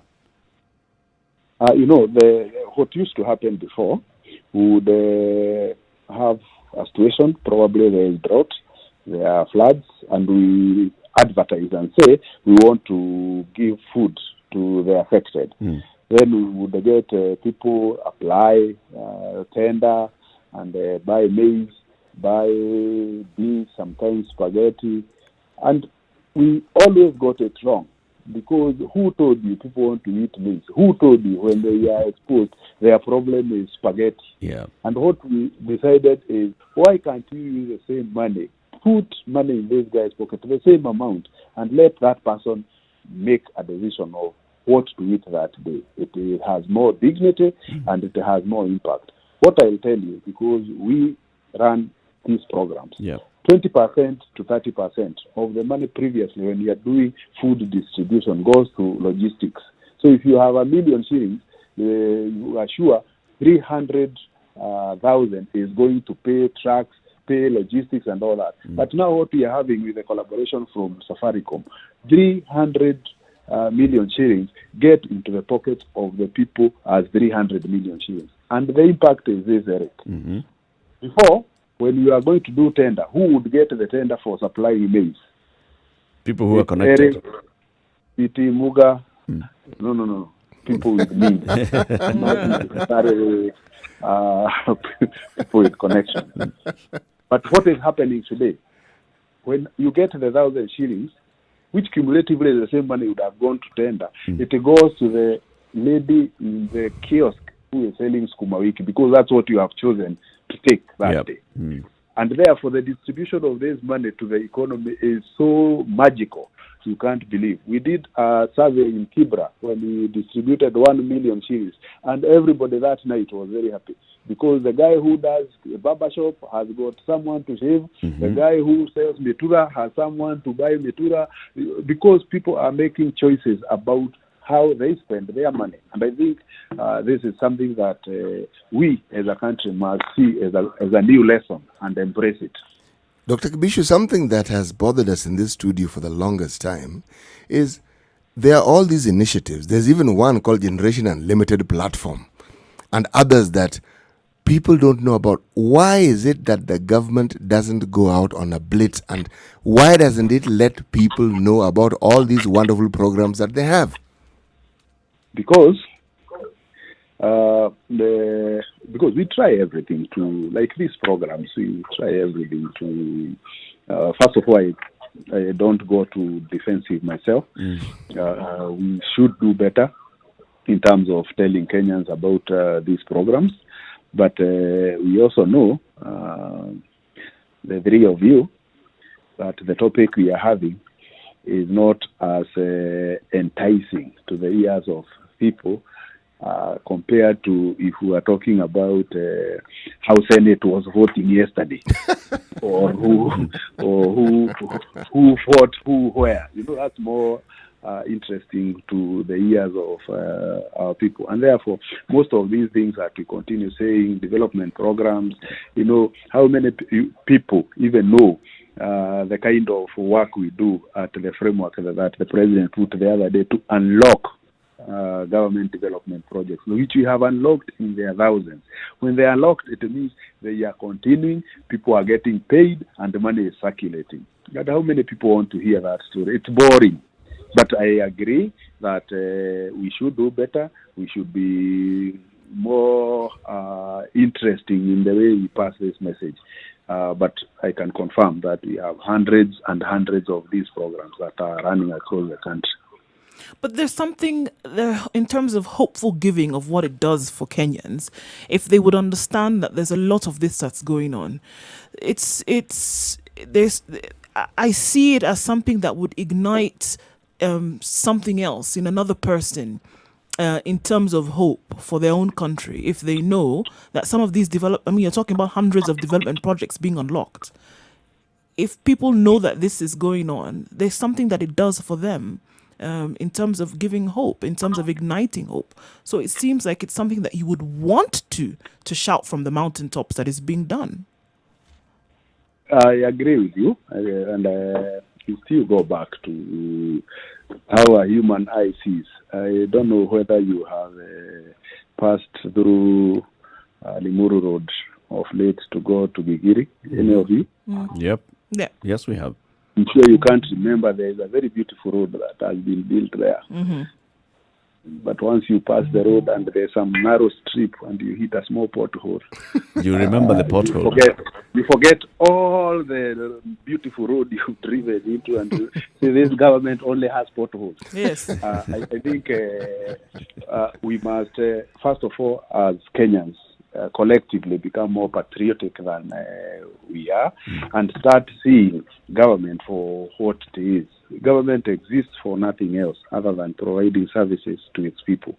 And we can see, for example, if you look at the digitization program that has gone into this country and what it will do in terms of saving man hours and efficiency and making sure that there is transparency in the way things are conducted in government.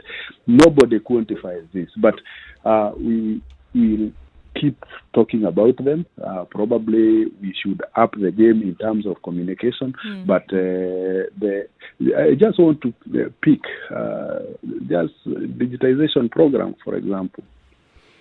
I'm sure looking at the three of you, you have your life started as a small company of supplying water or to anybody. You used to queue. We are not going to confirm or deny that. No. You don't have to. Remember, I am PS Interior. I have the capacity to know whether you... Oh, my goodness. This would segue into some more questions. I will not go there. All right. But I'm saying, if you ever tried, you know that you'd go to the registrar of companies, do a company search, wait for 3 weeks. Are you aware that you can do that now on your phone now and get a company registered? Do you know you can do your search for land here now and get your answer so that you can go for a bank loan? Do you know how you can do know your customer without leaving that seat you're sitting on because of the digitization program that we are having? And now shortly we are going to have a Huduma number that people I think forgot about, that will make you even not ever enter an office because you can get services even as you walk on the streets. The other day we just launched a program in Buruburu for police, and that has brought the OB to where you are seated. So if you are on the wrong side of law or if you want to report something to police, that journey that you're making to a police station to go and write in the big OB book has been reduced to your cell phone. That you can actually report, and it goes to an occurrence book of police without you leaving your desk. And I think when you look overall in what is the impact of this in terms of savings for the government, savings for the people, and conveniences, it's immense. And we have to learn actually how to appreciate some of this. But I agree with you 100%. There's a concern that we have as government that we need to do better in terms of communication. You see, what muddies these waters even further, Dr. Kibicho, is when politicians wade in and we hear statements like deep state. Then someone like myself who thinks they're fairly informed wonders, what on earth is this deep state? What does it do? Does it even exist? Because anything that could possibly go wrong seems to be channeled and blamed to this entity that isn't very clearly understood, called the deep state. Can you talk a little bit about this, please? I had curiously seen that C.T. Muga had not spoken. You're serving the punch. And I knew when he comes around, he would come with something heavy.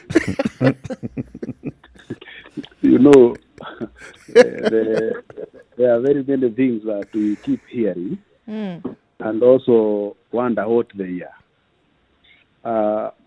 You see, when people don't understand something, they try to create explanations through mystery. Deep state is a term used by people loosely to mean probably bad things from government. Because when you are told deep state, the three of you, you don't think those are preachers and bishops. That is not what comes to your mind. And I think this definition is as outrageous as it can get. What is deep state? I'm yet to understand it. Probably because you have used the term. What do you think deep state is? So that I can deny or confirm. Well, it often refers, as you correctly have surmised, powerful people within government whose role is to manipulate things to suit purposes other than that which is advertised. That is loosely what I have garnered. But I am... The real wielders of power. Yes, but I'm confused still, because that's why I asked the question. I think there isn't any deep state that we know about. The government is structured in a manner that everybody can see. Nowadays, we have a lot of facilities to ensure that we can interrogate anything that we think about. But, when I was a little younger and I could bear with philosophy, I was saying that, there is work for even Satan. The devil. Because if you don't go to work, you can't feed your family, things are not working. At least you have something to blame. At least the Satan has some work. Because you can't explain things, then there must be some Satan who is making things not work. And I think when people even fail in obvious responsibilities, or when people cannot explain some things to the citizens who they are supposed to serve, then it's very easy to say that I am not able to do this because there's some deep state that is stopping me from doing it, or there's some deep state that is frustrating me. But really, what is deep state? Who is that person called deep state whose work is to frustrate other leaders and service providers to frustrate Kenyans? I think it is outrageous, and I really will one day would want to write a book. People are demanding accountability for everything government, Bona PS. And among the things, yesterday we were speaking to the NARC Kenya party leader, Martha Karua, and she was saying, you know what? These questions are asked, for example, in this fight against COVID-19, we demand accountability, some simple things. You have received X amount of money as a government, you have spent X amount of money and in these particular projects. Why is it so hard to get this simple clarity on issues? When you want information from government, you get it. Because there is no expenditure in government that is done in a manner that is not known to people. Number two, some statements are as outrageous as they come. Now, the budget of this country, the budget is roughly 3 trillion when we are doing very well. Now, when you hear, even you're supposed to even interrogate before you even talk. When you hear that 300 billion has been given to COVID effort and it has been misappropriated, where is the 300 billion coming from? It's a tenth of our entire economy. Some of these things that we talk about is because when we create suspicion around government, then it becomes juicy. But Dr. Kibicho, if I may ask you on that. Let me finish. I would want people to be very specific that government has allocated 10 billion to buy the following things. And I am not here to defend any position. I'm only saying that we need to be a little deeper and a little factual. We have allocated 10 billion for a certain function. Then we will say, this function, according to me, the same way that they interrogate a road. Yep. That there's a road from here to the river that is 20 kilometers.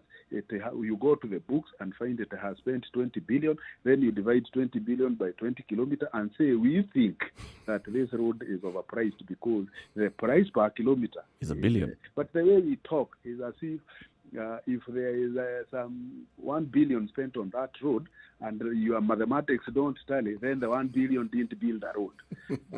We need to start being scientific in the manner we interrogate this. And when there is wrongdoing, we put this to the right institutions instead of mob justice. We put it into the right institutions, and we are not short of them in this country, or that will interrogate misappropriation of funds. But I think just casting aspersions on every effort that the government tries to see, we are even, remember, Eric, when we started these interventions, there are even people saying there is no COVID. Yep. The government is a creation of a situation so that money is eaten.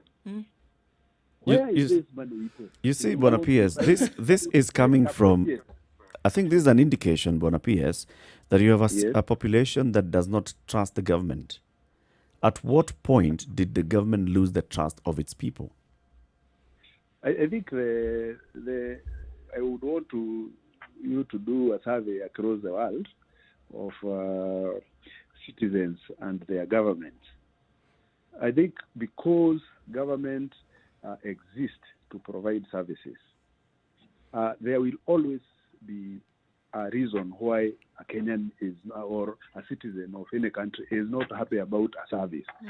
And therefore, when you do the happiness index, you will find, because government is supposed to provide services, and when that service is not given, regardless of what other positive services you have given, people will complain. And I think our work is to keep checking that there is complaint around this area, keep adjusting so that you attempt to make your citizens as satisfied as possible. So we cannot deny the right of Kenyans to scrutinize government and to criticize where they think the services ought to be given in a different manner. And I think, as you say this, we appreciate, because that's what we are supposed to do, and keep recalibrating our methods.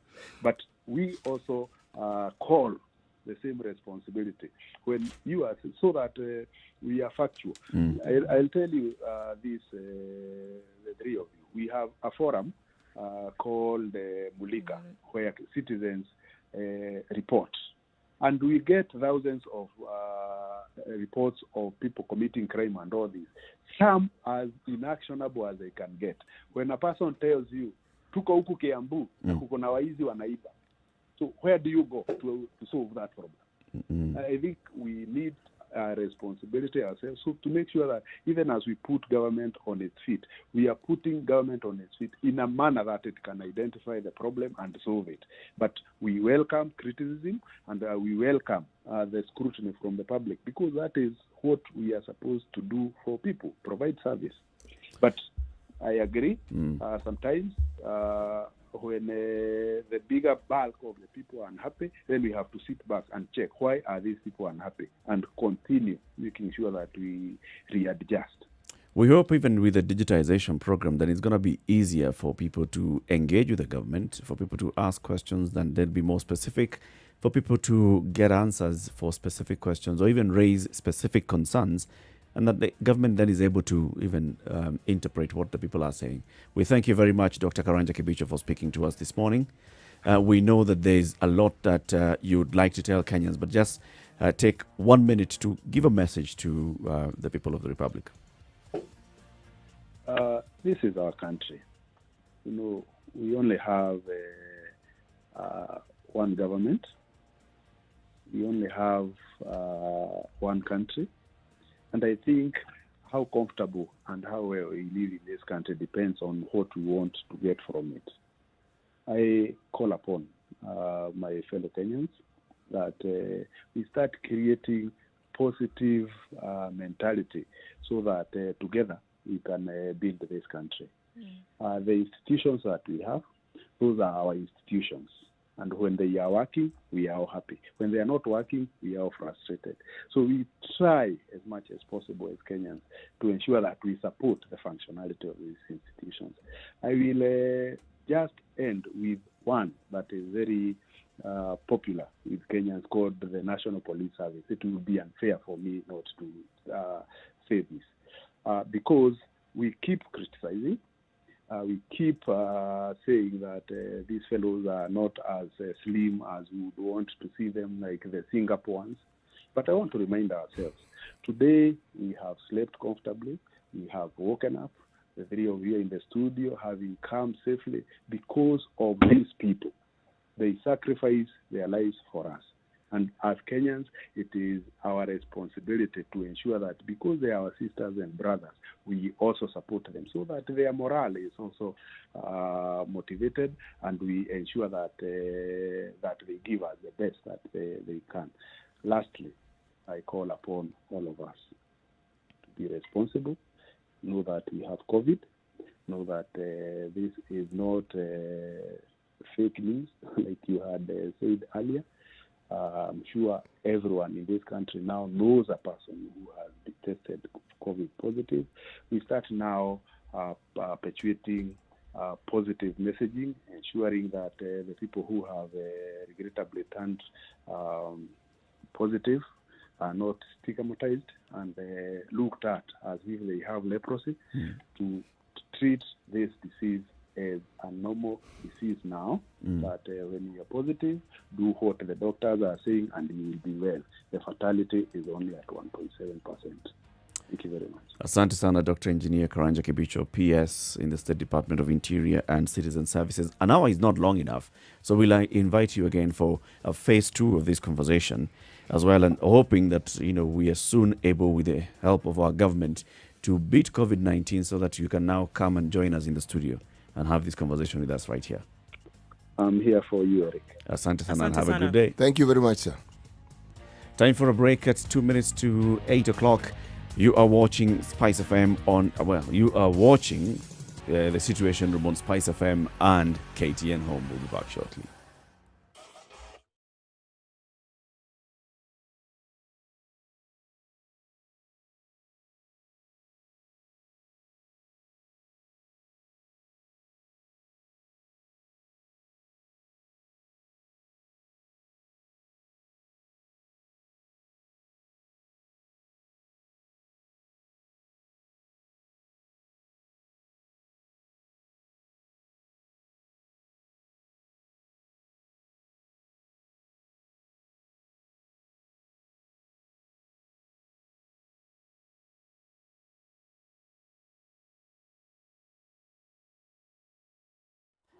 All right, coming to the top of the hour, this is the Situation Room. It's Kenya's biggest conversation.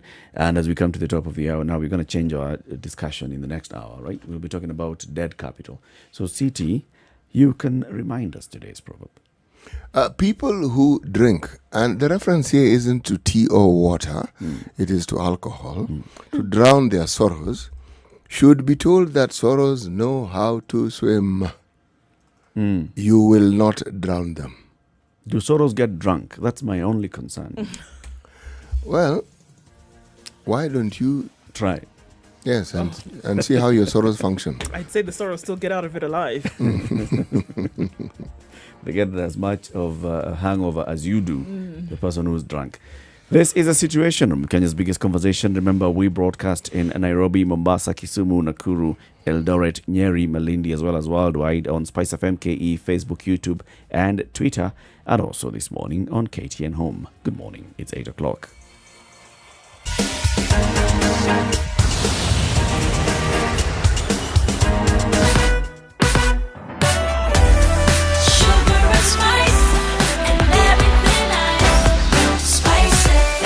Spice up your life.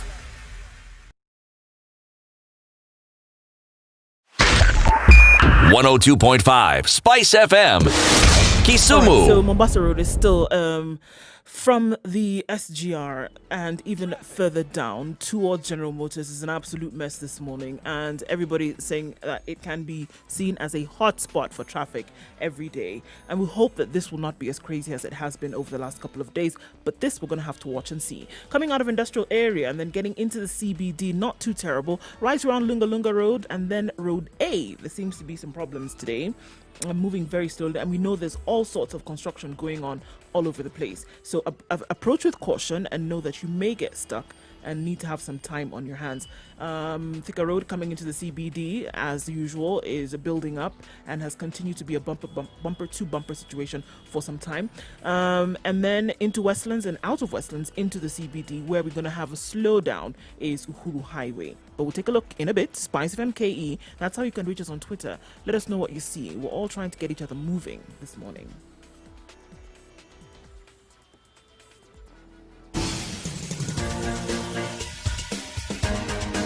This is The Situation Room, the home of hard-hitting political commentary and penetrating insights about the state of the nation. This is a talk radio experience like no other. The Situation Room, a place for hard truths, debates, and elevated conversations. The Situation Room, witty, political, engaging, deep, controversial. In the room, we have C.T. Muga, researcher, academic, seasoned political observer, a fountain of wisdom in these politically uncertain times. Ndu Oko, Nigerian by birth, Kenyan by choice, communications expert, Pan-Africanist, a truth seeker and believer in people power, and Eric Latin, agent provocateur, the man in the chair, seasoned journalist, news hound, a man who believes in punching up, not down. This is The Situation Room, the only way to start your day. 2.5 minutes after 8 o'clock. Thank you very much for keeping right here on The Situation Room. This is Kenya's biggest conversation on Spice FM. 94.4 Nairobi, Mombasa 87.9, 102.5 in Kisumu, 96.0 in Nakuru, Eldoret 96.7, 90.9 in Nyeri, Malindi 97.7, and also broadcasting on KTN Home this morning for the next 1 hour, as well as www.spicefm.co.ke and Spice FM KE, Facebook, YouTube, and Twitter. So let's talk about debt capital. Now, there's a man called Dr. Bitangendemo. Dr. Bitangendemo is well known. He was a permanent secretary in the government before they were called principal secretaries. He was PS in charge of information. He is a man who also played a very crucial role. You know what the PS Dr. Karanja Kibicho just told us about, digitization of government services and especially expansion of access to digital services for government. He played a key role. Now he works in various, still serves in government in various functions, but as well as a lecturer at the University of Nairobi. He's a professor of entrepreneurship at the University of Nairobi. Every so often, Dr. Ndemo will pen an article that will be published in the papers. He will appear somewhere and give a talk. He will, also appear in various events and workshops as a speaker. Recently, he penned an article that was titled Debt Capital, and he gave his own experience. Having gone to the US to study, he started working there, quit a well-paying job, came back to the country, and when he came back to the country, opportunities were not as forthcoming as, you'd expect. And then he ended up, doing some good business. But going back home, the people back at home would start saying, hey, so-and-so went to America.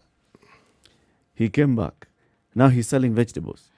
This America, that guy went to drink. Did he really go to America? Did he really go to America? Or did he eat all those things, right? And there's all this pressure in the community. Then that pressure comes into a point you want to show people back home that, you know what, yes, I went to Nairobi, but I'm doing well.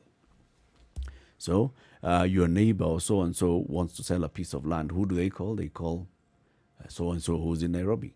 Can you buy this piece of land because we'd like to send our son or daughter abroad, or we'd like to foot a medical bill? You buy that piece of land, and then you put up a monstrosity of a house there, and you hardly ever go to shags. So you don't use this house, yet you spent millions of shillings building this. Mm-hmm.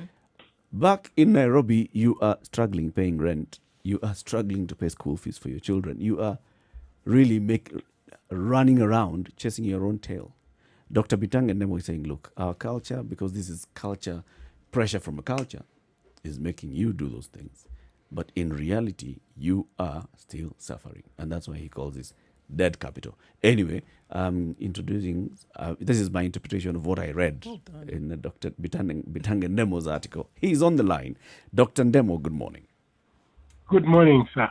Did I give the story as you'd have wanted to hear it being told? Well, sort of, except the article is very old. I do 2 articles weekly for the Nation and People's Daily, and People's and the Daily Nation and the Business Daily. That's what I meant. Yeah. I wrote that article about 6 or 7 years ago, but it keeps on resurfacing because that topic is very important to us as Kenyans. It keeps resurfacing, especially going with the times. At this time, there are very many people who are in urban areas and they are, struggling and suffering, and yet they have a home back home, and they don't know how to Let me explain it. The angle where I was coming from. I shouldn't have made the mistake that I did to do a house first in the rural area. I should have done it in Nairobi, where I stayed, where I was paying rent. Many of our seniors who were in Nairobi much earlier did the same thing by building shops in the village. And virtually across the country, most of those shops are not rented or anything. So they would put money like 100,000 and there is no return.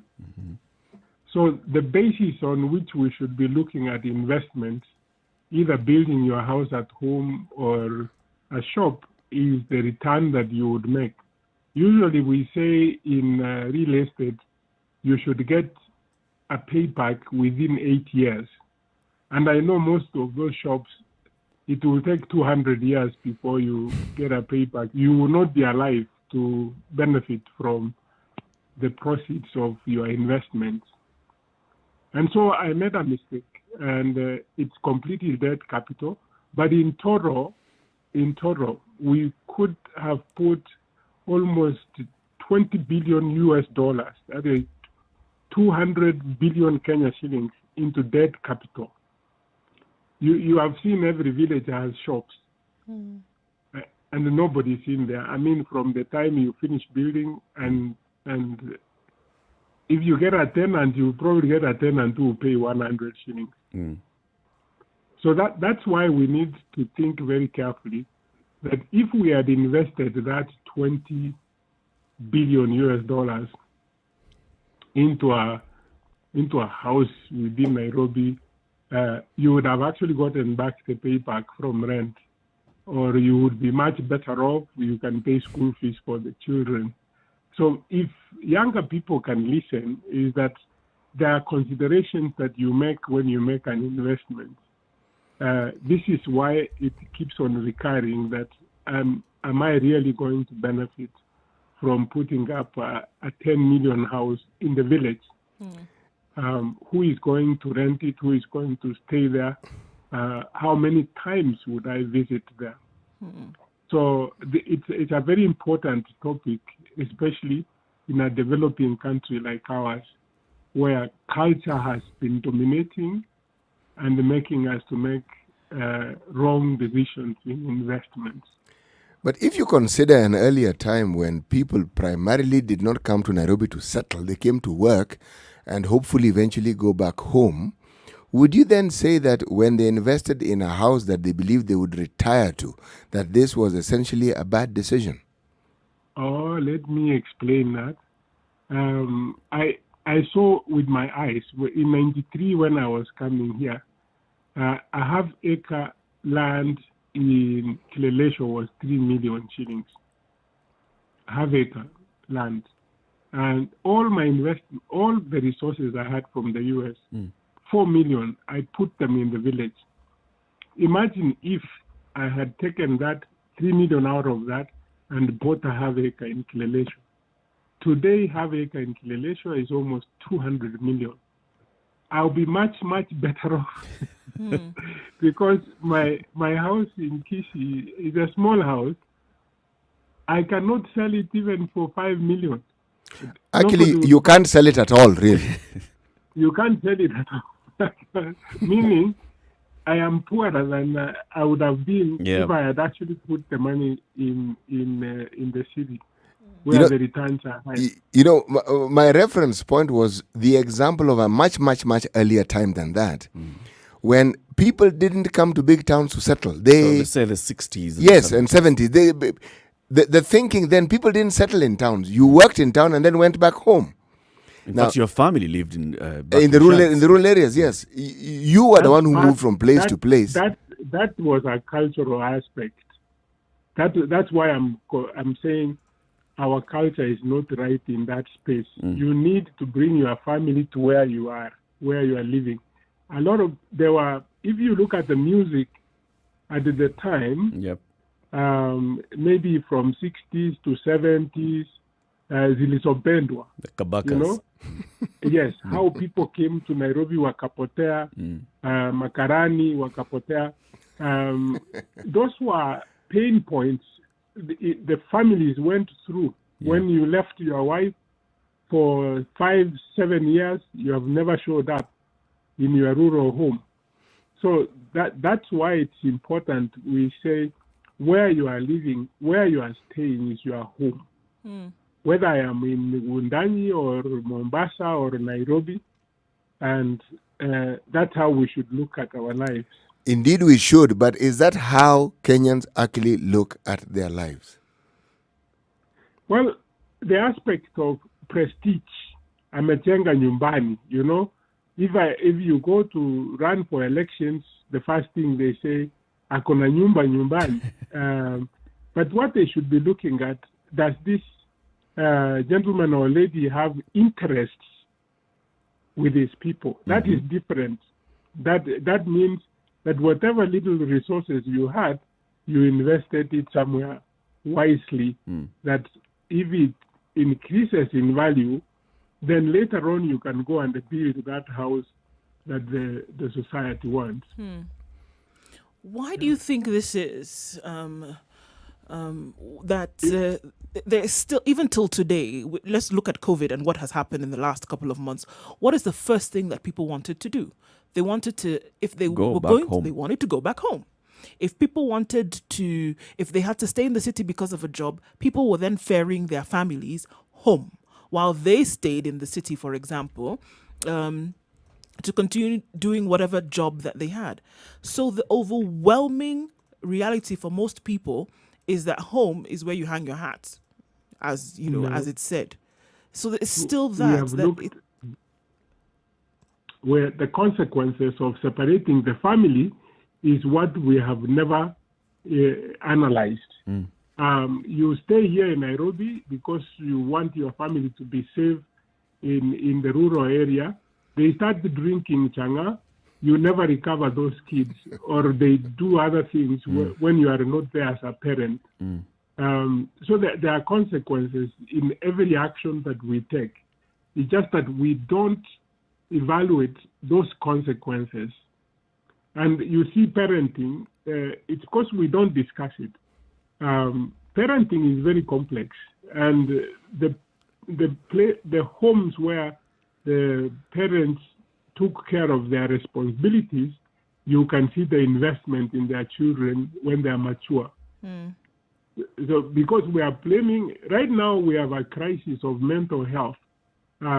It's coming mostly to young boys, the fathers being absent. Kama mama ako na watoto nyumbani, sawa tu, So we need to evaluate these things in a more deeper way so that we don't make generalizations like a man is not supposed to be home until 10 o'clock. Sasa unaenda nyumbani kwa nini na mama anasumbua wewe huko? Yeah. So we need to look at that. So you can't just say home home is where your parents were born. Home for us is where we live, where it makes sense. That makes a lot of sense to me, but also at the same time, just going back into investing in the rural area. And rural area here, I'm referring to where you grew up before you then moved on to an urban area where you now work and live with your family. There's the cultural, the soft benefit of investing back at home. Whether you're talking about, well, we can say don't put up a house if you're not going to live in it, but how else can you invest back at home and you get that social capital, the good feeling of knowing that you've helped to retain the connection with the people back at home, the people that brought you up, the community that you grew up with. We still go back. I still go for funerals. I still meet people here. If you got my point very clearly, is that if I'm living in Siaya, I should build in Siaya myself. Yeah. Yeah. And if you are living in Kisumu or you are living in Mombasa, that is your home.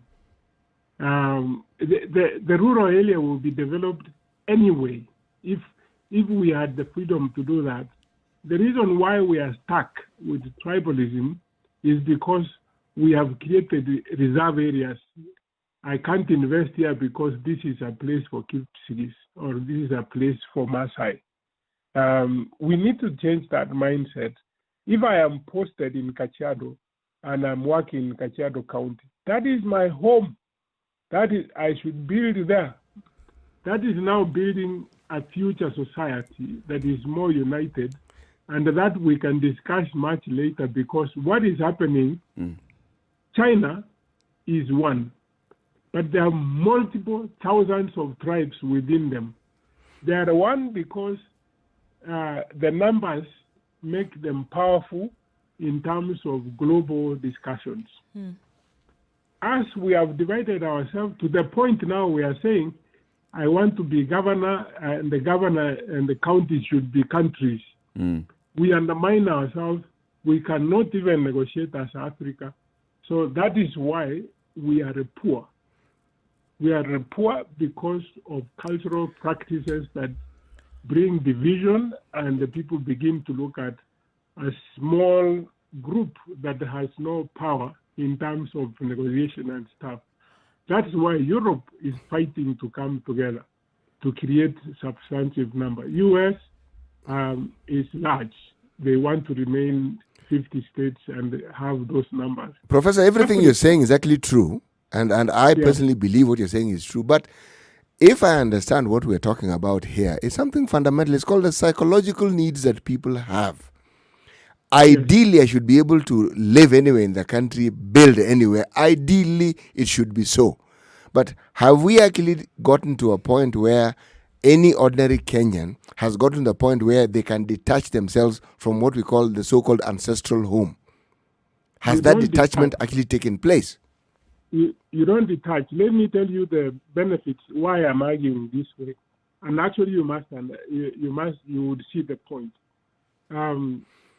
A lot of studies in our area is that there is no way you can succeed as an entrepreneur if you invested in your village. An outsider comes and actually succeeds because of that outsiderness. Those people who have started immigrants always do well. The Jewish did well in Germany, the Lebanese in West Africa, the Indians in East Africa. And recently, the Somali refugees have come as refugees, and they are minting money in Italy when we have been hanging around here every weekend, rushing home for funerals and other things. So if we left ourselves free to roam, that if you move from Nairobi to Murang'a and invest, actually you do better than someone who was born in Murang'a. This is a whole lesson, but I'm just taking you through so that you see the benefits of free movement of people. and the people investing. In the U.S., people run away from Florida. They go to California to invest because investing within Florida becomes very difficult where the relatives are. There is another concept there where we talk about when you are very close to your relatives, you don't work hard. Yeah, people say, kama nikiwa mgonjwa, I've got my relatives here. But if I drop you in Mogadishu, you would work to hell because you know you are alone. It sounds like something that's going to take a mind shift. For people to even come to terms with this. I mean, because just like you said, people are running home over the weekend. People don't have it that they want to do anything with any kind of permanency in a land that is not inherently their own. It has always been that, even when you're taking a break, you take a break to where you originally came from. You bury your dead where you originally came from. When you're going to marry, you go home to introduce your future spouse to the people where you originally came from.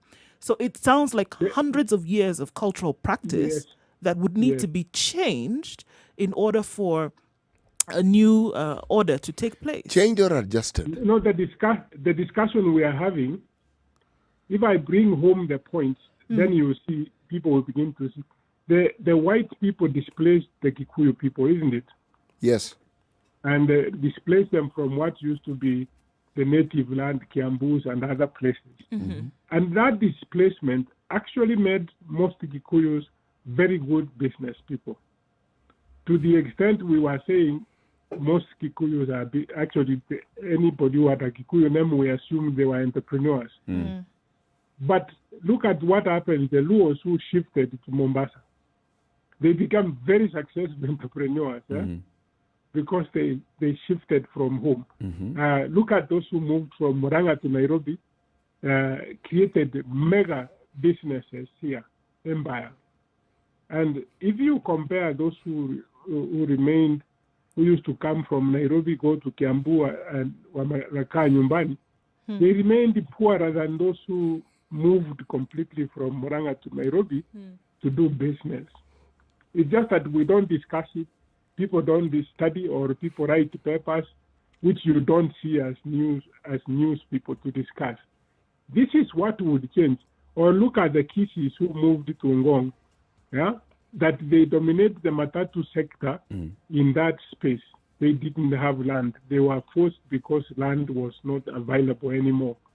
So the free movement of people would make us more prosperous than thinking about this is our land as Kikuyus or Maasais or Merus or whatever.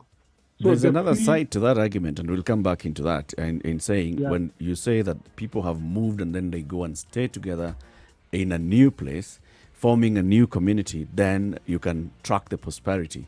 But I think also what I'm hearing from you is individuals just moving, not necessarily saying that I have moved from Kisii, I am a Kisii, and I go to Ongata Rongai because that's where the Kisiis have moved to, or going to Ongata Rongai and calling all my Kisiis to come to Ongata Rongai. But let's discuss that when you come back out of this break. 24 minutes after 8 o'clock. This is a Situation Room. It's Kenya's biggest conversation. We are having a strong conversation with Dr. Bitang Ndemo. He's a professor of entrepreneurship at the University of Nairobi. Dead capital, investing back at home, putting up a house, and yet you live in a whole different area. You live in Mombasa, you're building up a home in Siaya, or you live in Oloitoktok, you're building a home in Othaya. Does that make sense? Does it not? Let's discuss that when you come back. This is the Situation Room, Kenya's biggest conversation on Spice FM and KTN Home. Time for a quick break.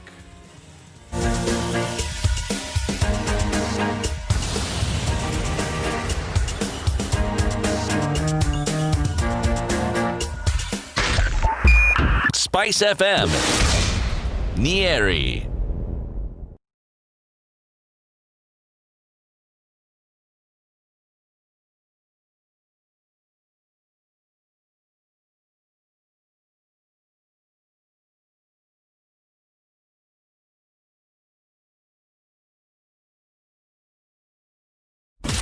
Classic soul, R&B, smooth jazz, neo soul, and nostalgic ballads. Make some noise. Yeah. You're listening to Spice FM.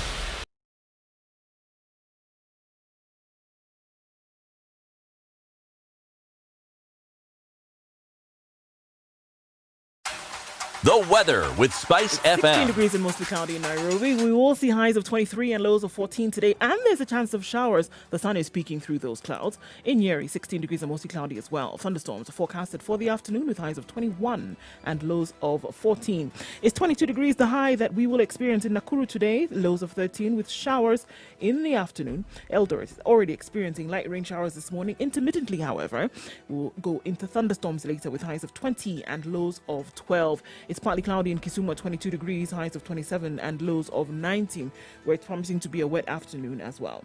24 degrees will see the high in Kakamega and lows of 15 today. It's partly cloudy at 19 degrees and chance of rain later on. 24 degrees in Malindi, partly cloudy conditions at the moment, highs of 28 and lows of 23. It's mostly cloudy in Mombasa at 24 degrees. Rain also here and there, highs of 28 and lows of 22. Partly cloudy conditions in Kampala will take into rain conditions later with highs of 26 and lows of 18. It's mostly cloudy in Dar es Salaam. A slight fog over most of the town, highs of 30 and lows of 21. And in Johannesburg, it's warming up ever so slightly. Mostly sunny conditions throughout the day with highs of 23 and lows of 6. And finally, for now in Lagos, it's 23 degrees and clear skies all through the morning. Partly cloudy conditions later with highs of 29 and lows of 22.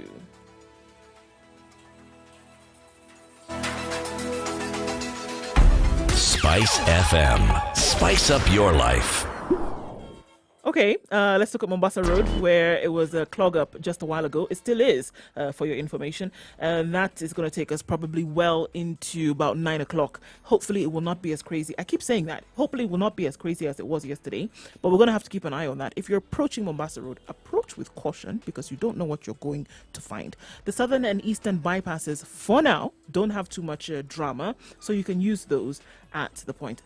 We see the Athi police are on the hunt this morning for those who are not complying. So that is also contributing to traffic on the Greater Mombasa Road. And coming off Thika Road, not too crazy at the moment. We will see a little bit of traffic right around the junction of Kiambu Road as you then get into the CBD via the Globe Cinema roundabout. So not manic just yet, but we'll keep an eye on it. And you help us as well. Spice FM KE on Twitter.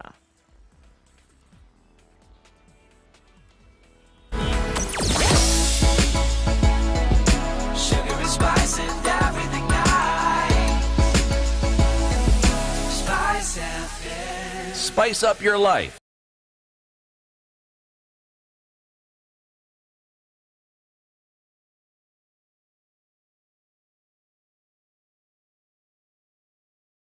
Mature, intelligent talk every morning. Spice up yourself. 29 after 8. This is Kenya's biggest conversation. The conversation continues with Dr. Bitang Ndemo. He is an entrepreneurship professor at the University of Nairobi, raising this issue of debt capital, investing in a place that you don't live and you've built up a house, and then this is all because you're shackled by your culture and customs and feeling that you must do this. Yes, there's the aspect of the psychological needs that people have, and this is a discussion on its own. How important are these needs? And then there's the reality we now have of something called devolution.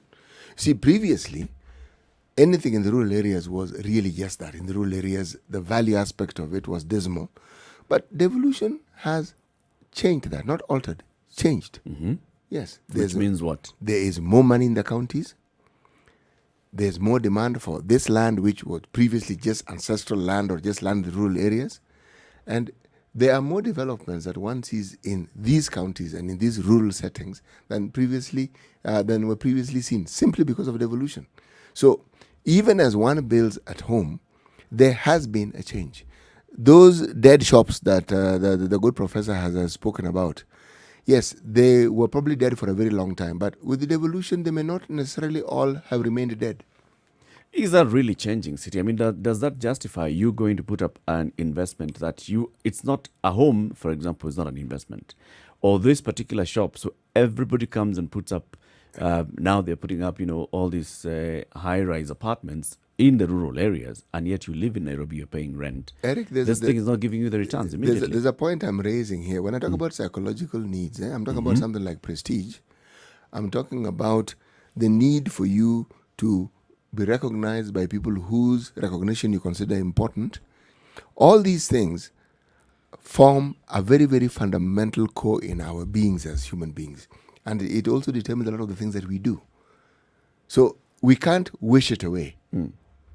You may be strong enough to know where to place it and where to prioritize it, but it's something that guides and determines a lot of what we do. Psychological needs.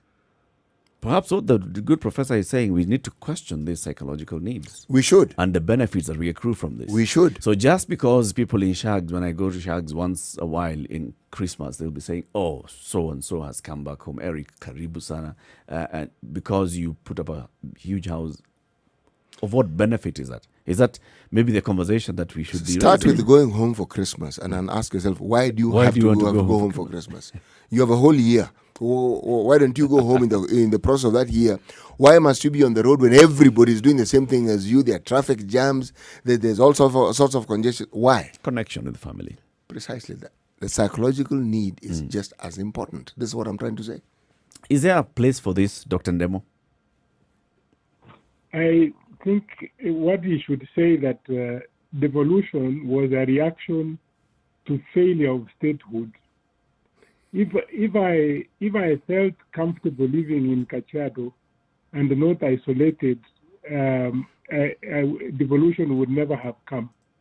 It was failure that the resources was not shared equally. The point, what I am arguing is that the more we divide Africa into small, tiny units, it makes us non-competitive globally, and we will never overcome issues around poverty.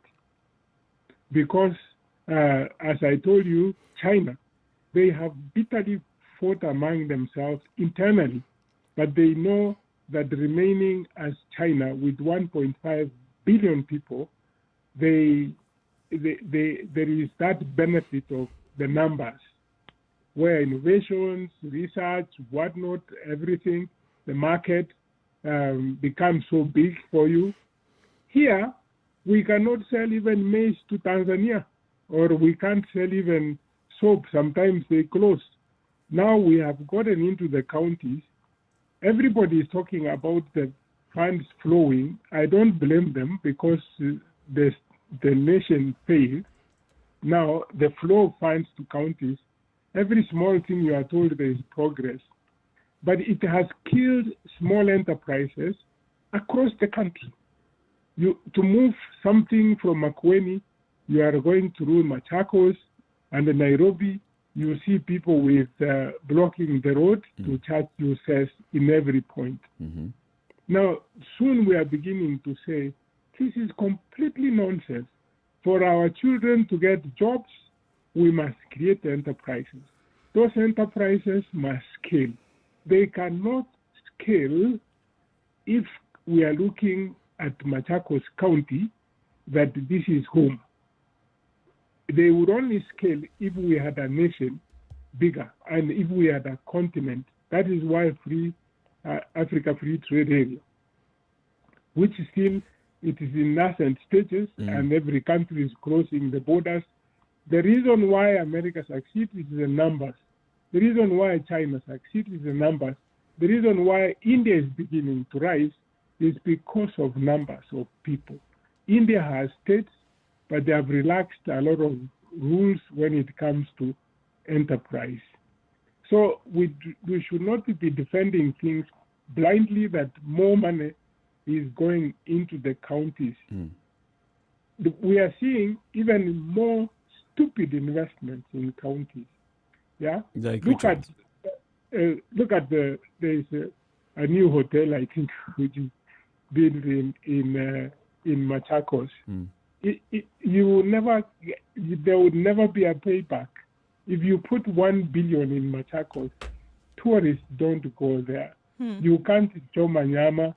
It cannot bring the returns. So we are still making those silly dead capital. In another 5 years, If he is not governor, nobody would eat there. You see?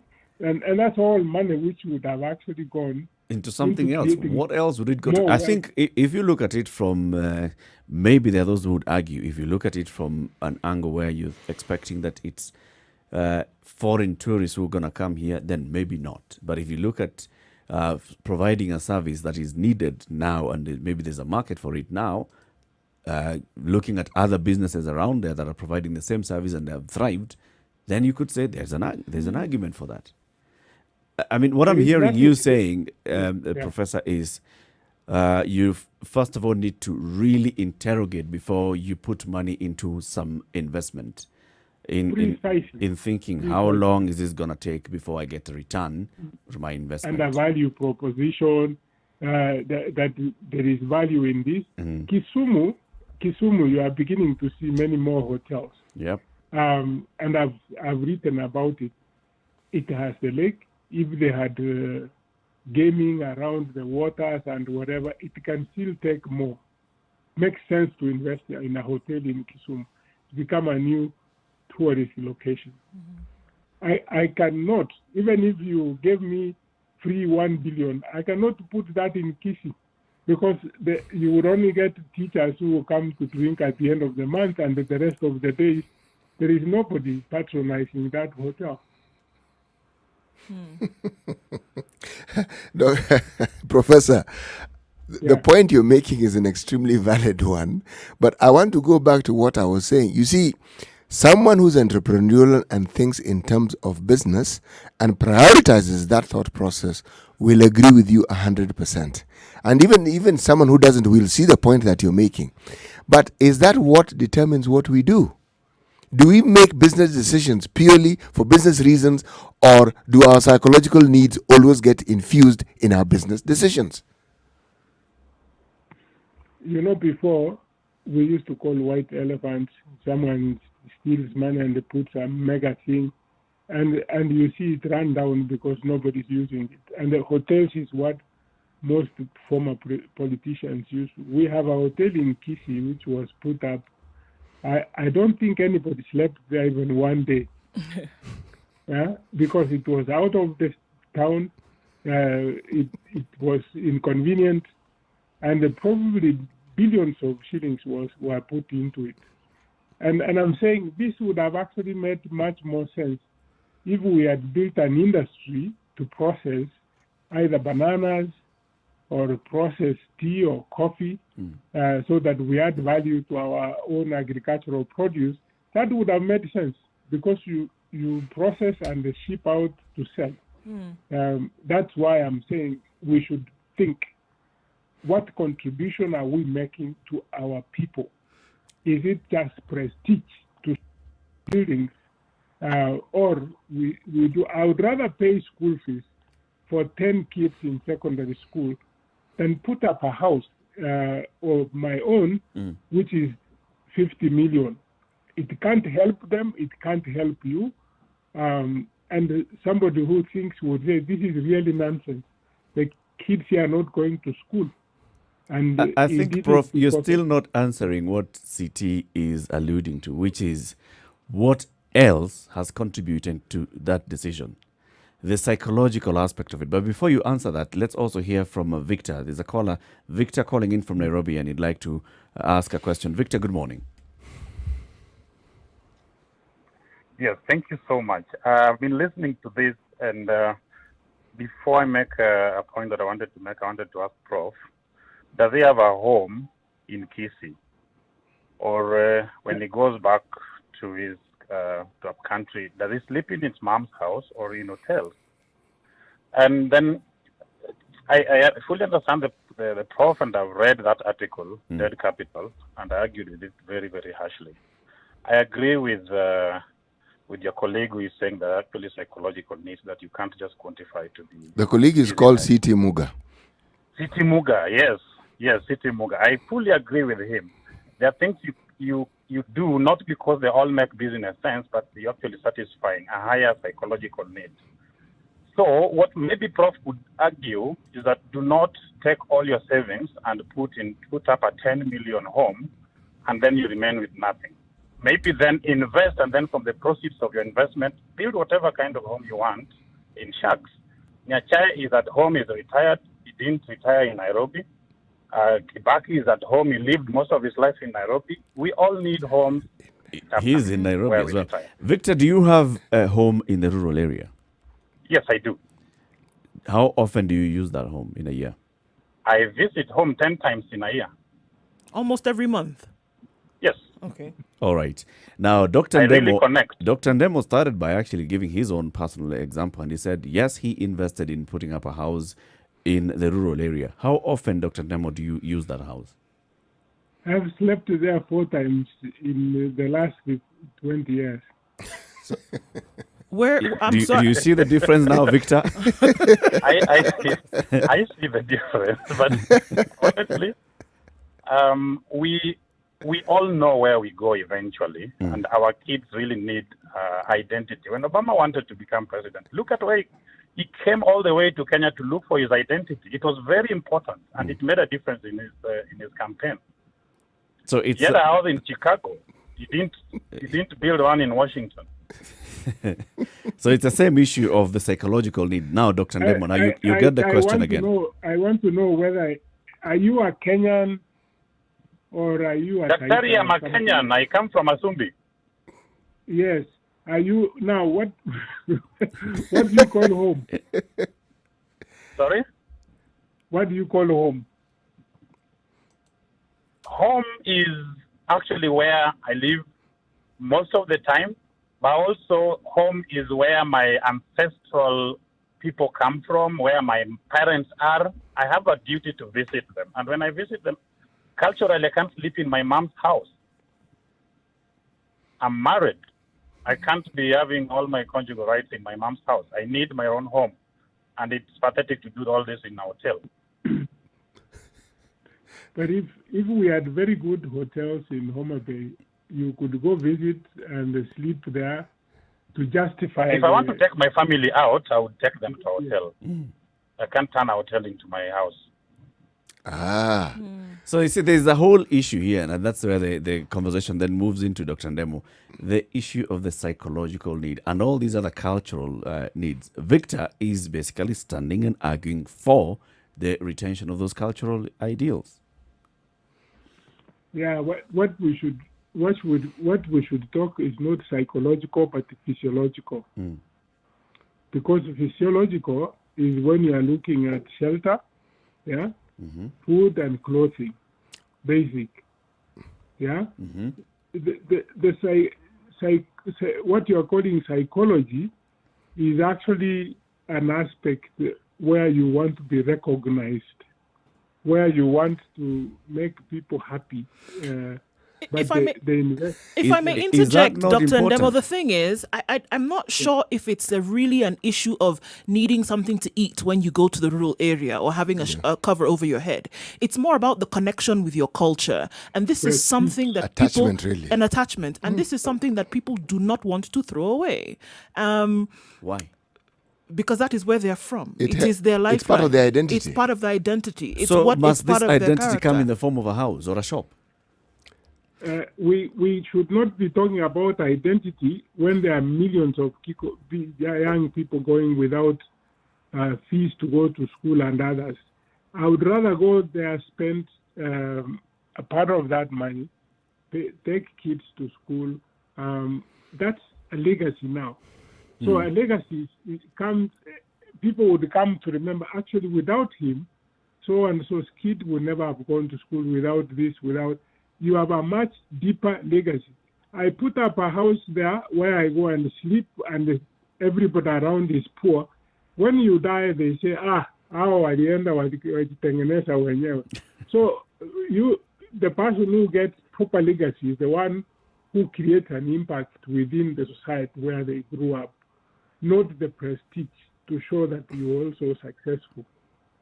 So what we are saying now, if I'm hearing you right, Dr. Ndemo, is that the issue is not that you go home. The issue is that you may go home and put a lot of money in a structure, for example, that really doesn't make sense. So if you had this money, would you be then okay if somebody put up a simple structure and then use the rest of the money to influence or impact socially for good would be better. Precisely. So it's not that you shouldn't go home and put up a residence. It's that you shouldn't go home and be so fancy, and there are people around you then who may not be thriving as you are. What I hear him saying actually is that, and even from the way you introduced it, Dr. Ndemo, you said 200 billion shillings sunk somewhere across the country in these homes, in these shops, in all, and they are not returning anything. So that shop there is not even employing people. You see, the point I'm trying to make is this. I'm not diluting Professor Ndemo's perspective. Believe me, what he's saying is something that should be emulated, should be given thought, because it is practical and it is actually useful in the short, medium, and long term. However, there is this little thing that I keep bringing up. I'm calling it psychological needs. Let me give it a more modernistic view or a terminology. It's called neurobiological needs. Meaning, apart from just the psychological, it also takes care of those basic physiological needs that he's talking about. Unfortunately, it often takes center stage in the decisions that we make, whether they are business decisions, whether they are family decisions, but just that need, we can't run away from them. This is really what I'm trying to say. And why is it so hard to actually unshackle ourselves? If you look at even the comments on social media, 200 billion shillings is flying. The issue is I must build back at home. I must build. Because even Dr. Ndemo is not saying that don't build. He's basically saying just evaluate how much you're putting in. Yes. Opportunity cost is what they call it in economics. And he is right. He is 100% right. You shouldn't take all your resources and sink it into a house in the rural areas, even if you go there twice a month. It's not the best way of spending your money. I agree with him. However, the psychological needs that people have will trump all this sound logic. That's really what I'm trying to tell you.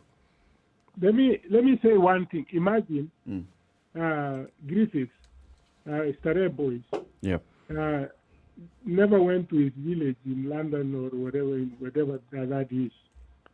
Spent all his life to grow up young people, and everywhere you go, people are proud of what he did. They call him dad. Yes. Yes. Why can't we have that across the country?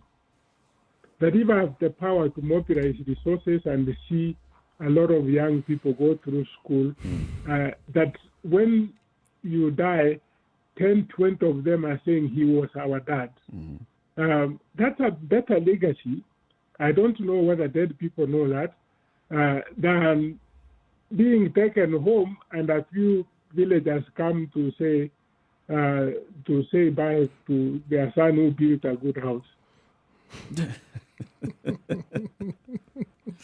True. It's a strong argument. There's a connection with both. There's a connection with, you wanting to connect with your community, the community that brought you up, and wanting to give back to that community. And very many, Dr. Ndemo would argue that even those that have put up the big 4 million, 5 million shillings homes, they also contribute to the community. Because of that home, it means that people who have a harambe for medical, people who have a harambe looking for school fees, the first person that they call when they have a harambe in church, the first person they call is our rich neighbor. And this is Dr. Ndemo, who put up 4 million shillings house. Is that not so? That rich neighbor is what I am against. Because then it becomes like, you have another lord here or something. Let's build the people so that you have several of you. I raise my WhatsApp now I raise money on WhatsApp almost on daily basis to the village. Huyu anatakiwa kwenda hospitali but that is not what we ought to be doing. We must be leading with ideas and saying, instead of this, let's do this. And be able to think much more broadly than that's why you went to school, to think much more broadly on issues that would help the village. So I hear you saying almost that we should it's almost as if we're leaning or should be going towards a bit of socialism here, and then using social capital to make sure that everybody across borders is developed more or less. Am I wrong? All of us who are speaking here today, we are the bridge between the past and the future. The future that we are facing now, which is happening, and we are not debating it here in Africa, is that the fear in the Western world has fomented what you call the far-right movement, which will destroy what you call globalization. Africa is not discussing in that space. If you look at when globalization started, they enslaved us. We provided labor, we provided resources from Africa to build the Western world. The only way Africa can withstand the new ideologies that are emerging is Africa coming together as 1.2 billion people. That way, you can sit on the table and say, to hell, we can't import anything from Europe until we do this. Now, the outside world is so happy when we keep on talking that, oh, I come from Bungoma, you know. And when I'm in Bungoma, I am talking about I come from this clan. It doesn't end. Even when you come to the home, you say I'm from wife number 2 of my dad. So these are the tiniest things that have brought us down as Africans. Let's think much more broadly, beyond the tribe, beyond the country. We think as Africa. Professor, clearly you are a committed Pan-Africanist. Yes. Do you think Liberia can tell U.S. we don't want this? At the moment?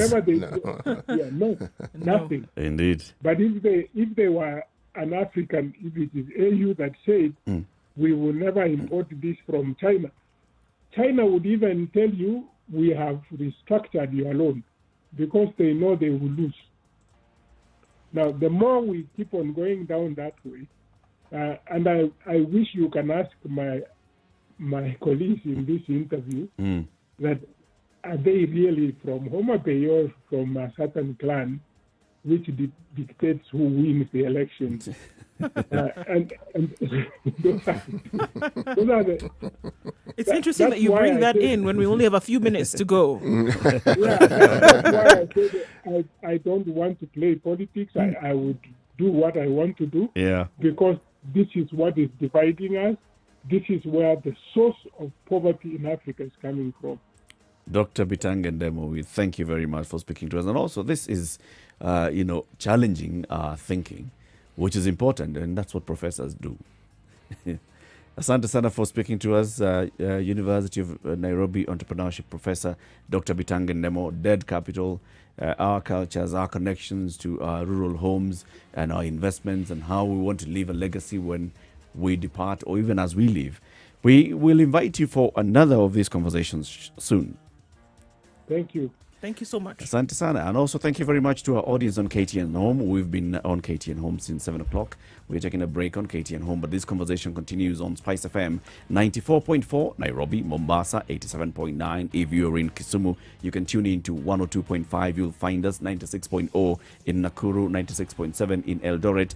Nyeri is 90.9, 97.7 in Malindi.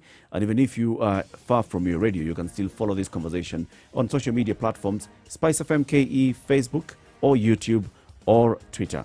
We are live streaming the show there. Join us again next week, the audience on KTN Home. Keep it right here, audience on Spice FM.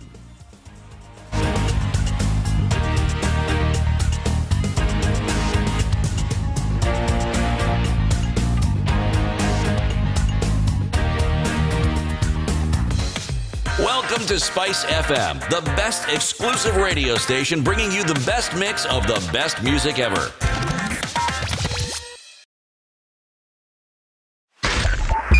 .5 Spice FM, Kisumu.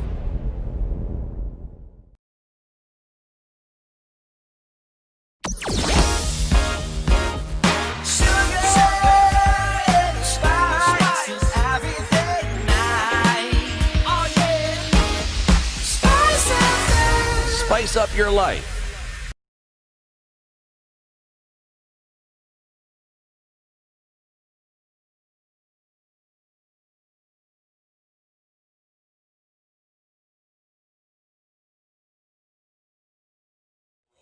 You know, this conversation on dead capital is about culture. It's not about capital. And just like as everything else, it's not whether it's 1 million shillings, 500, 200,000, 20,000 shillings that you spent putting up this home, or 2 billion shillings. That is not what people are hearing. No. The rational question of, did you have to put up 5 bedrooms in that rural home when you only have 2 children and you go to that home twice a year or 3 times a year? That's not the point. For instance, Daniel Juma Omondi on Twitter says, the dead capital flies against the spirit of devolution. Dr. Ndemo believes that the working class should buy property or build in urban areas and ignore rural areas. With this kind of thinking, our rural areas will never develop. But that's not it, though. At that point, really what the thing is, I mean, if I look at both points of the conversation or the argument is that build in your rural home. That's not the problem. However, don't use every single shilling that you have to put up this palatial, what did you call it? Monstrosity. You can use it then for something else. Invest in something else. If you're in Kisi where you would be crazy to put up a hotel, then you could put up or join with others to put up a banana processing plant. Whatever.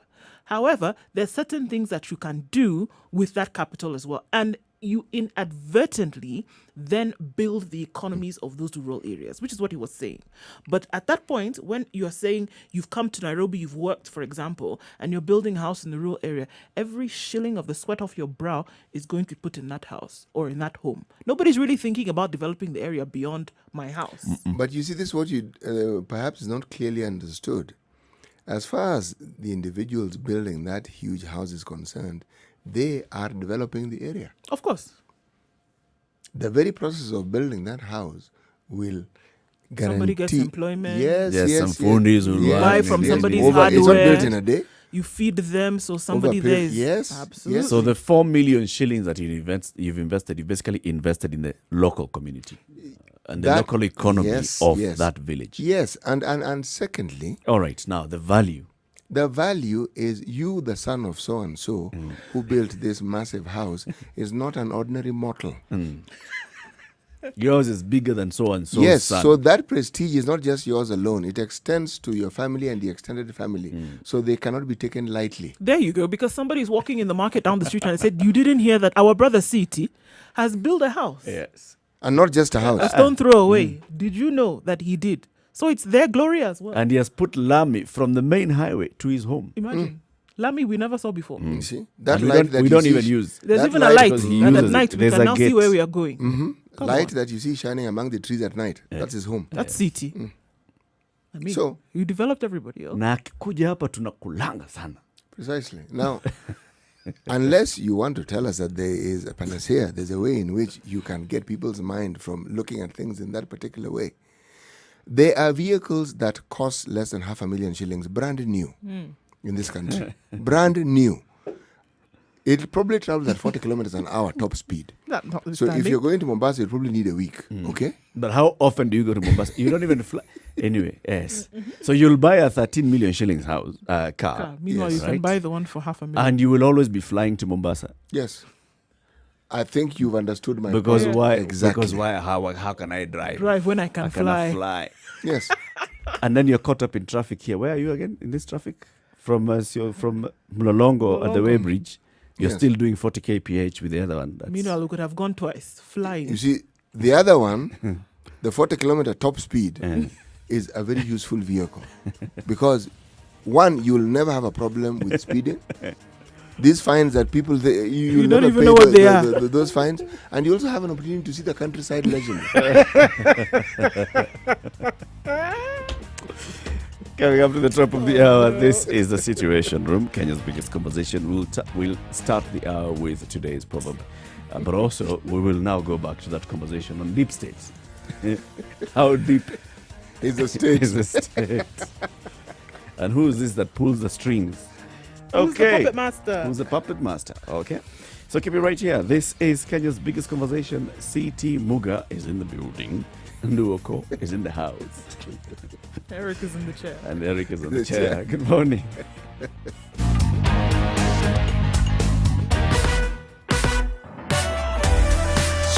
and spice and everything nice. Spice FM. Spice up your life.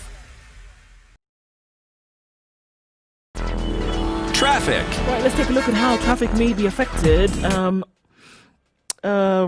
So we have some heavy fog right around Kijabe this morning. You're being asked to drive with care and approach with caution because it's actually very, very low to the point of windshields of most people this morning. So be very careful there. Limuru Road coming into the CBD past the village market, and there's a bit of a hold up right there, but you'll be fine as then you get towards Limuru Road that now connects with Parklands and then moving into the CBD, or joining the Forest Road and going either towards Westlands or taking the roundabout to the CBD. So that's where we see a little bit of an issue. Mombasa Road, yes, still clogged up, as well as parts of Thika Road, but you should be fine more or less thereafter. It's not too crazy, and we hope it doesn't get crazier within traffic hour, but we'll keep an eye. Help us keep an eye as well. Spice of MKE on Twitter. Share with us so that we can share with others.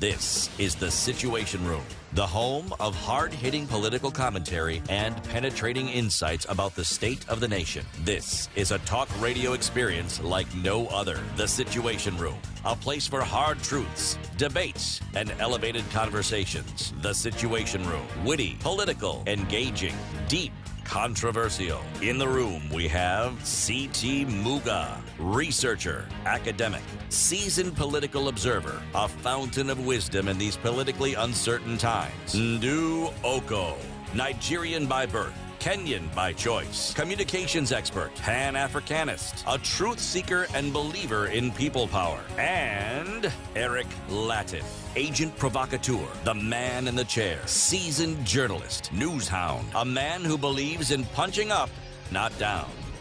This is the Situation Room, the only way to so start it's time your now day. to ask ourselves the question. So because we have asked somebody who works in state and he said, I don't know.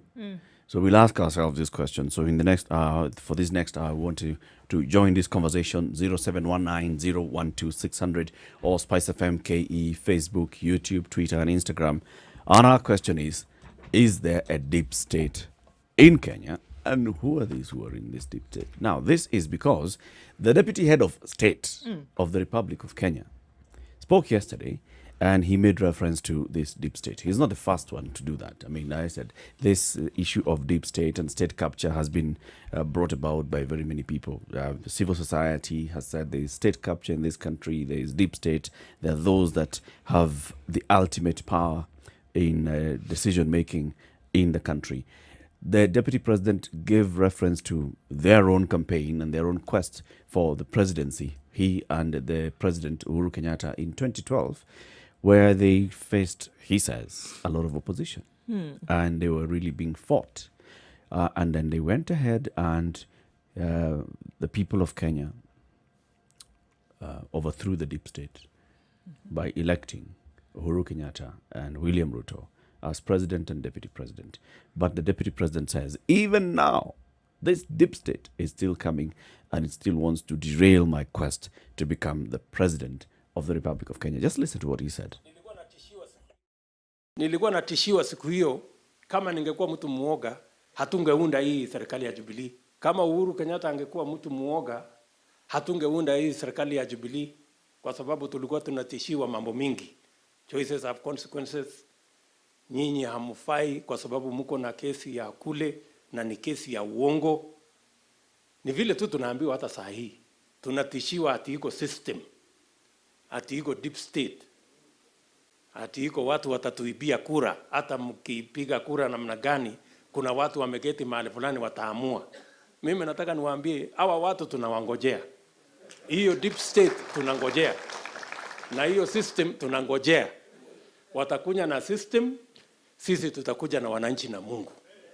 Na tutaona vile hii kazi itaendelea. Now, this is a conversation that is not unique to William Ruto. we've heard it very many times. People referring to system and deep state. People referring to a certain cabal that is faceless, that sits somewhere and decides and determines what happens. This is a certain cabal that decides that, you know what, I don't like the face of so-and-so, and so-and-so disappears. Or I don't like the face of so-and-so, and so-and-so leaves public office. Or I much prefer Ndu, and the next thing that you see is Ndu rising rather rapidly in public service. Look, I think the whole concept of deep state, if you want to look at it, because it's not something that was coined in Kenya, right?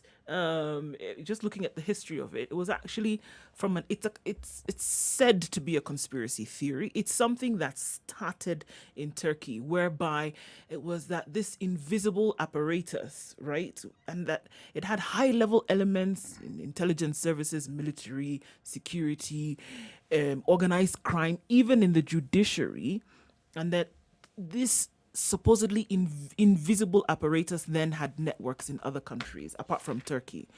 It went from Egypt to the Ukraine, to the United States, even Italy, Israel. So it's this invisible, body that is running things in the country, and they could be private businessmen, they could be within the intelligence services, they could be within the military. And it's said to have been practiced in many countries around the world. All right? Now, William Ruto is saying that such a thing exists in Kenya, and these are the people who are attempting to frustrate their efforts, whereby they may have succeeded in the past to either shut things down or run things in a certain manner. Essentially, they're not going to be able to do that with him. I would be very interested to know if there was something that happened. Did somebody say something to him? Did he witness a certain activity or a certain incident that would have made him believe that the powers that be in this said deep state are actually the ones that are running things? And then who sits at the throne of this deep state different from who may have sat at the throne 7 years ago? Or this is the deputy president of the country speaking. Now, he has been deputy president for the last 7 years. He has been part and parcel of government. Could it also be that he's talking about something he understands really very well? Lived experience. Yeah, thank you very much, Eric. Lived experience. Now, there is the other aspect of the unlived experience, meaning being in the opposite position of what you have been previously when you probably enjoyed the benefits of this deep state. So when you were not steering the wheel. Yes. And you then know what it is that you're genuinely up against, because you know the powers, you've perhaps participated and have in exercising the powers. So you're talking about something you know. You've benefited from the powers of this deep state. So now you're in a situation where you're thinking that benefit may not be forthcoming. If anything, the opposite may be true. That is something that is formidable, and that is something that ought to be spoken of, because you, better than most people, know it and understand it. And when you then hear him saying this, but also at the same time standing up and daring that deep state and saying, you know what, I'm going to take you on. Word for it, bravado. Let's add political to it as well. Political bravado. You've got to show. You can't really lose face just like that in front of people who've come to you shouldn't. And that bravado must come out even louder. I mean, this is political competition we're talking about here. So I think that the bottom line of this is that we are saying that there is deep state. If it comes from the mouth of someone who is the deputy president, it must exist. At least there's absolutely no way that Ruto can just be standing up to say, we faced, because he's not just talking about some amorphous story. He is saying we faced this monster in 2012, 2013, when we wanted to become president and deputy president. We faced it. And they came up with all manner of reasons. You guys are not suitable. You have that case. You guys are whatever. They faced it. And they pushed back at this deep state. Maybe at that point, he did not think it was deep state. He became deputy president, and then he interacted with this system again and realized, hey,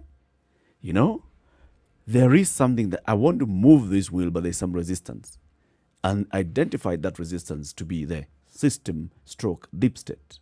On the other hand, it could be. Now that- he has tried to move it, and then the wheel has turned back and throw him off. Yes, or it isn't moving the direction it's You moving, want but not it to quite in be. the direction that he'd wanted to move. Because also, when talking about or alluding to the possibility of there being, should we say, interference or influence of deep state at the time when he and the president were seeking the highest offices in the land, who is to say that that deep state didn't assist them? That's what I'm telling you. There's some look. This deep state is not a figment for where he's speaking. It's not a figment of his imagination. Neither was it created yesterday. So I believe that there were some benefits that he may have received that suddenly he's not receiving now, and he feels that he's opening. I mean, he's opening up now in public. He may have been pinched somewhere under the table, and then he's realizing, wait a minute, the things that I enjoyed previously, I am not enjoying now, and so I'm going to call you out and say, I know who you are. I know what you're trying to do to me, and I'm not going to accept it. Because now you found yourself on the other side of the table. This is a lovely conversation. It is. It is a lovely conversation because the very things that people whisper about, in a previous time people talked about in darkness, or should I say under the cover of darkness, we are now talking about them in broad daylight. And when the conversation is actually started and brought to the fore by as senior a government official and a senior politician as the deputy president, then it is something that is actually definitely worth discussing. It's very nice because then you can open your mouth and say, deep state, it exists, without somebody looking over their shoulder for fear that somebody might thwack you over the head or throw a cloth over you and then take you to some undisclosed location. I think the term right? uses before they disappear you. Before they disappear you. Yes. So now somebody in a position of power like that is able to open his mouth and say such a thing exists, and we rub our hands together and we say, wow, do tell exactly what happens within this mechanism of this deep state that you're talking about. It is great that it is coming from you. Now tell us a little bit more. But at the back of your mind, Ndu, do you think this is today is Wednesday. On Monday, before Ruto had spoken, had you thought that there's deep state in Kenya? Well, I thought about. I did think about the possibility that there could be somebody who is the puppet master and pulls the string, way behind the echelons of government. I mean, we see or hear tales. country. So they're We hear influence tales- builders. There's a cabal somewhere. We hear that tales sits. of this having happened in other countries. We hear tales of it happening in many African countries. And they always say there's no smoke without fire. It can't be. It's like the Loch Ness Monster. They keep speaking of the Loch Ness Monster, not because they've actually seen this thing, but they hear the effects. They've heard people screaming in the night. They've heard people not wanting to go to a certain area because there are tales of the Loch Ness Monster. You've never seen this thing, but it doesn't. The actions or the things that you see as a result are inexplicable. So there must be something. You know, every community on this planet has such interesting stories. I'm purposely avoiding the word weird. Interesting. Go with it. Yes. Where you're driving in the middle of the night and you're warned. If you're in Mombasa, if you are on the Makupa Causeway and you see a bubui-clad lady. Don't stop.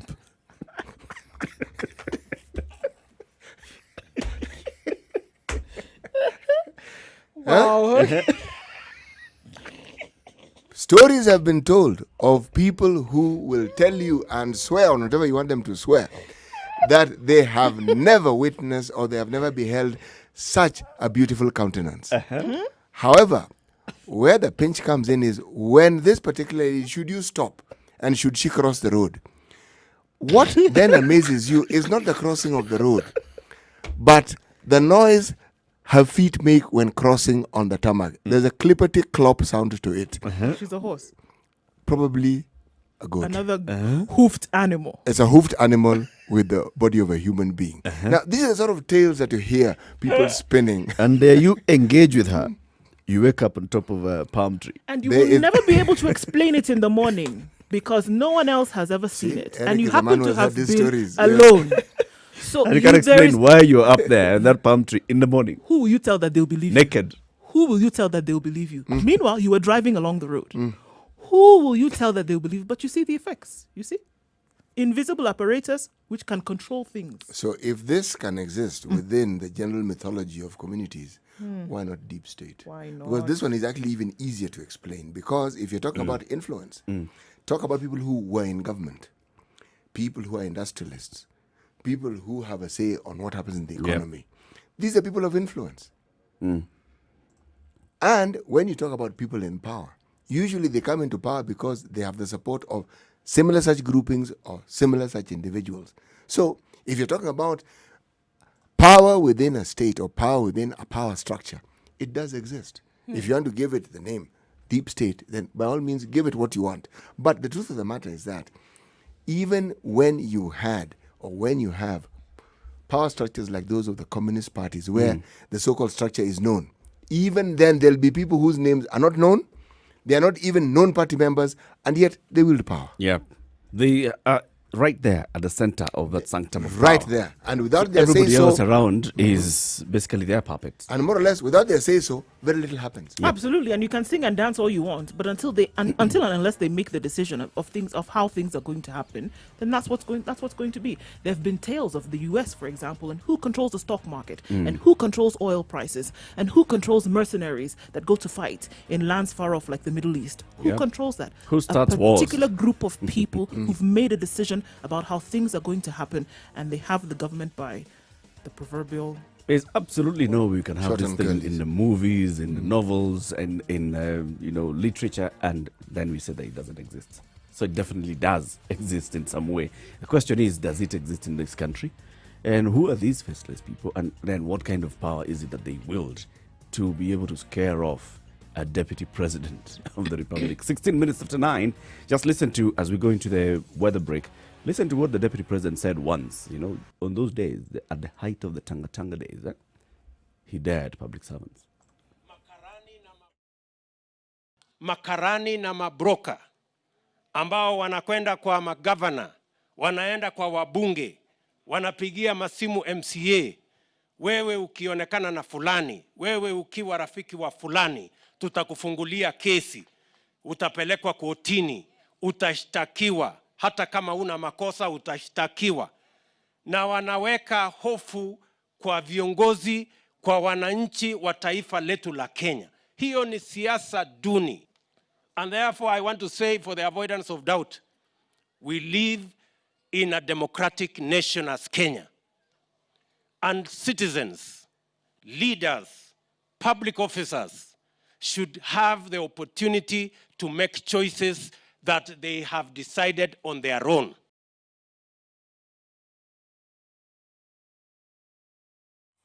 It's warming up ever so slightly The in weather. Nairobi. 17 degrees and mostly cloudy conditions. Highs of 23 and lows of 14. We know that there's a chance of rain in the capital, but we'll wait and see what that looks like towards the end of the day. Mostly cloudy in Nyeri this morning at 17 degrees. Highs of 21 and lows of 14. Nakuru is partly cloudy this morning at 17 degrees. We'll see highs of 22 with a chance of a sprinkle later. That sprinkle will find its way to Eldoret as well. Highs of 20 and lows of 12. In Kisumu, it's hazy at 22. Highs of 27 and lows of 19. Kakamega will see some rain this afternoon with highs of 24 and lows of 15. It's mostly cloudy in Malindi with highs of 28 and lows of 23, as is Mombasa with highs of 28 and lows of 22. We'll take a look into Kampala, where it's partly cloudy at 22 degrees. We'll see highs of 27 and lows of 19 with some rain later on.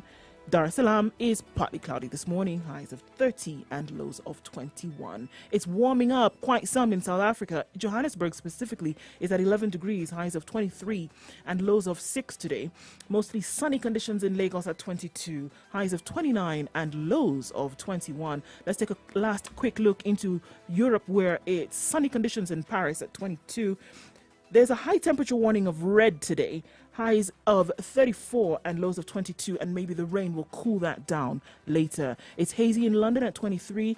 Haze will turn into rain with highs of 33 and lows of 21. And finally, for now, in New York, peaking into Wednesday morning, it's mostly cloudy at 26 degrees, highs of 32 and lows of 24. We'll see rains in the afternoon.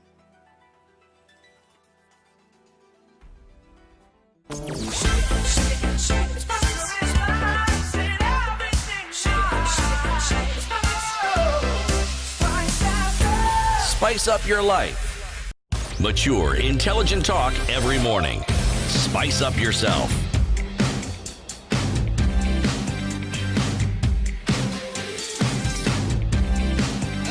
Mornings done right. 94.4 Spice FM, Nairobi. Coming up to 20 minutes after 9, this is Kenya's biggest conversation. Fellow Kenyans, wananchi wenzangu, tunazungumzia swala la wenye nchi, the deep state, and an apparent cabal of individuals, maybe in the private sector, some of them maybe in government, some maybe in the political circles, who wield ultimate power, who decide and determine how things will go. This conversation has been there for quite a while. Now, let's just bring it up in the open. I mean, even if you don't call it deep state, whatever you call it, but in some way you refer to, this guy thinks he can go anywhere. Starting from the local communities.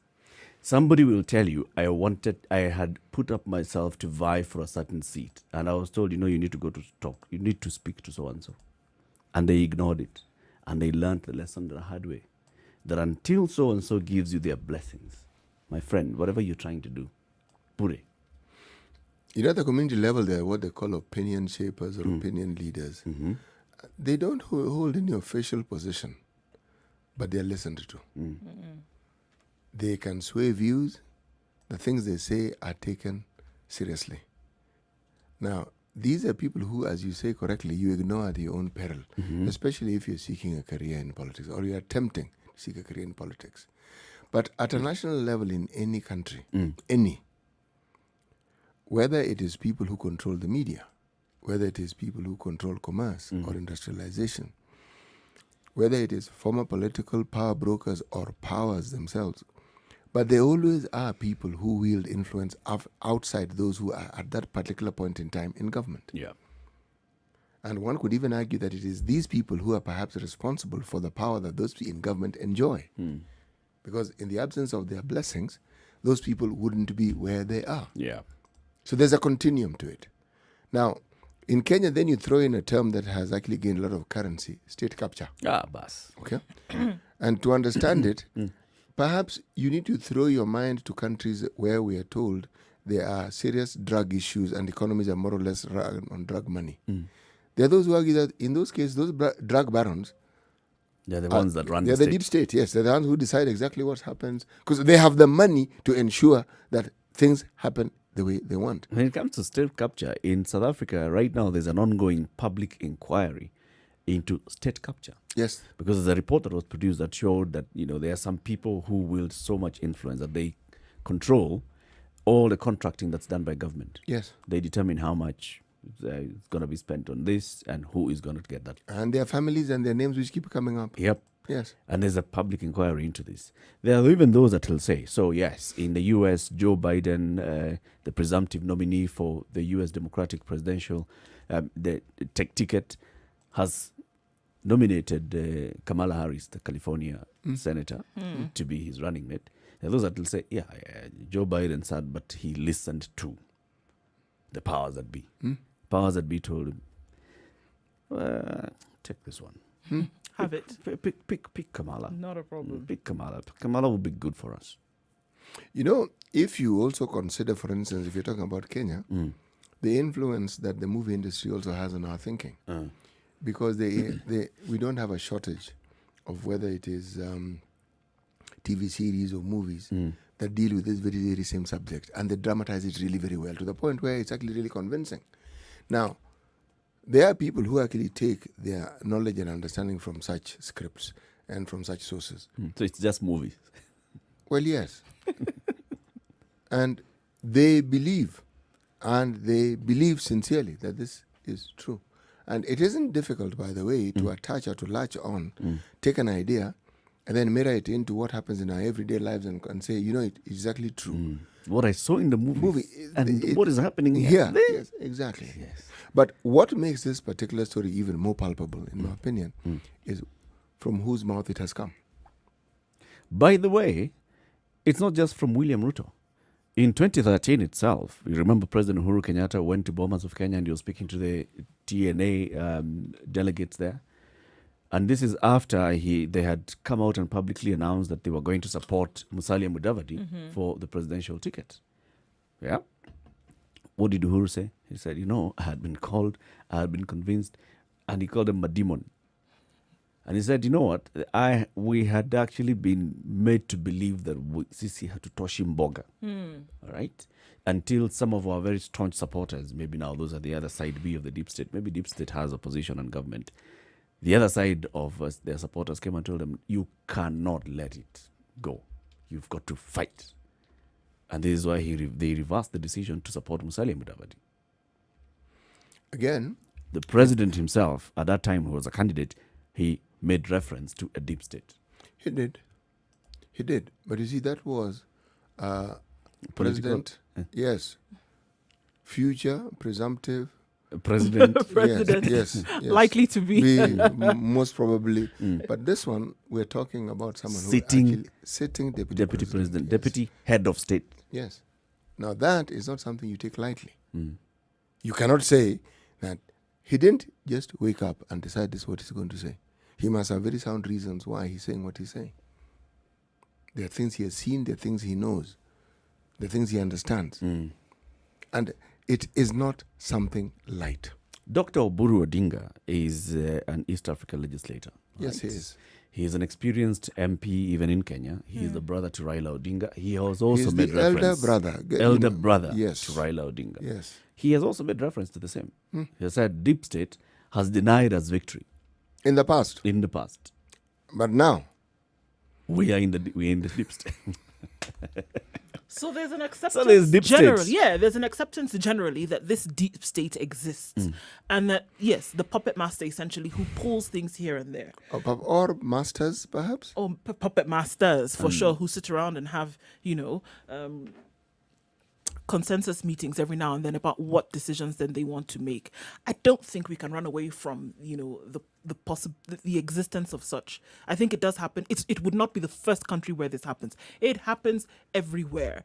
It's just like you have stories that come out of Nigeria where Aliko Dangote is said to be the richest man in the country. It is not the case. There are people who sit about and basically make decisions about what PDP or APC are going to say tomorrow, or about what the election is going to look like in 2023, and whether it's going to be south-south, whether it's going to be north-south, whether it's going to be north-north. There are people so powerful that they can snap their fingers, basically, and a decision is made about what oil is going to be in the country tomorrow. It is there. It is a reality. It sounds kind of spooky, and you want to raise your eyebrows every now and then, but it is the reality that we live in today. How does one If you get can have there? countries like South Africa asking for a government inquiry into what deep state may or may not have done, then come on. We have countries like Namibia, where the entire and Botswana, where the entire diamond trade is managed and controlled by a few members of millions of people in terms of what is going to happen for trade outside of the country. Where a few members of society in Angola decide what an entire nation's oil is going to be able to trade on the global market. Come on. It's there. It happens. It's as deep as it goes. You see, the thing is, I think that term, deep state, unfortunately, has had itself associated with just about the most negative things you can actually think about. Yeah. Demons. With regards, yes. Yeah. Etc., and other such associated, yes, beings. And that's, if we called perhaps what we're referring to as deep state as something else, perhaps something a little more palatable, then maybe that's what I'm trying to figure out. Because you can't call it an invisible state because it isn't. The Electoral College? So what we're trying to do is electoral. We're trying to remove the negativity from this. I think there's some positive aspects of this and the moment system. You see, the moment yes, there is. It's not positive or negative. It's just a reality. And the reality is there are people who wield power in government, and they are not necessarily politicians. It's it's a fact. It's something you can't run away. And it doesn't matter what sort of government you have. There are such people. There are people who must be consulted and spoken to. Some of them are within the country. Some of them are outside the country. And if you pay close attention, right, if you pay close attention, it would be folks who kind of are just always there, okay? It's them and the members of their family. It's them and close to business Eric, or I listen to the intelligence drama being injected into association. this. I'm telling you, it's got to be that way because, you want to play a soundtrack under this because that's the way it is, right? Suspense. They're always there. It's the guy who's always there and you really, really don't know his name. wears a hat and a trench coat in the corner. That's what it is. Always quiet. But you can't step up to him. Come or here, her. make all the noise, and then, You can't step up to them. he'll just nod, and the decision passes. Look at what happens in the United States. Well. All of you make all this noise from January to December, right? We are going to vote. If you don't vote, this and this will happen. They say thank you very much. And then an elite group of 263 are the ones who make the decision. What do you think that was from? Oh no, that particular system I have appreciated because they've taken pre-rigging to a totally different level. Yes. So make all the noise that you And want it's to official. make. You see, the fundamental difference is it's official. You call it corruption, but this is the way It can is be going audited. to be. Of course it can. And under the banner of freedom, under the banner of God knows what else. But it's there. But this number of people determining for this entire country of 300 million people. Yes. But we make sure that you activated your right to vote. Yes. Processed it, you did it. Very good. So that this thing called the popular vote is nonsensical. In short. In short. And then you want And to then you tell want me to tell there are me not some that people who are our not pulling system strings. is faulty. Yeah. No, our system is okay. It's okay. Okay, we'll open up the phone lines now. 0719-012-600. Is there a deep state in Kenya? And is it to our benefit or is it not? Is it working for us or working against us? 9:30. This is a Situation Room, Kenya's biggest conversation. You can also post your comments on Spice FM KE, Instagram, Twitter, Facebook, or YouTube. 0719-012-600. We'll pick your call shortly. Good morning.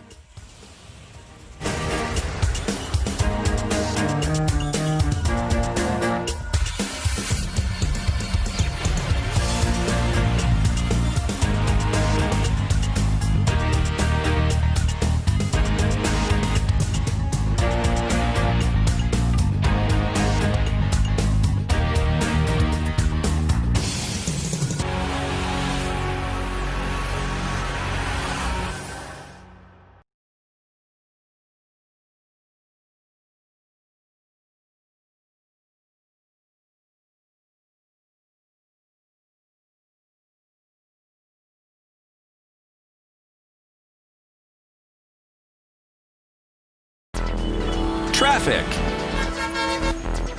Okay, looking much better in several parts of the city. It's not too crazy. They're clear on the Nyayo Stadium and Bunyala roundabouts, outbound and also inbound. So that's looking pretty good in that area of the NMA. And Thika Road is not so bad because we even have cyclists on the road this morning, so it's fantastic.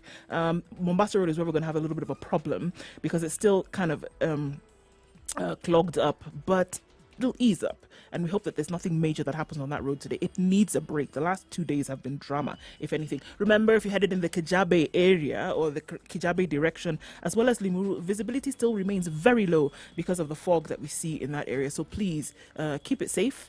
And we'll see what it looks like later on in the day. But for now, it looks good. Don't forget, you can still keep in touch with Spice FM on Spice FM KE on Twitter. Sugar and spice and everything nice.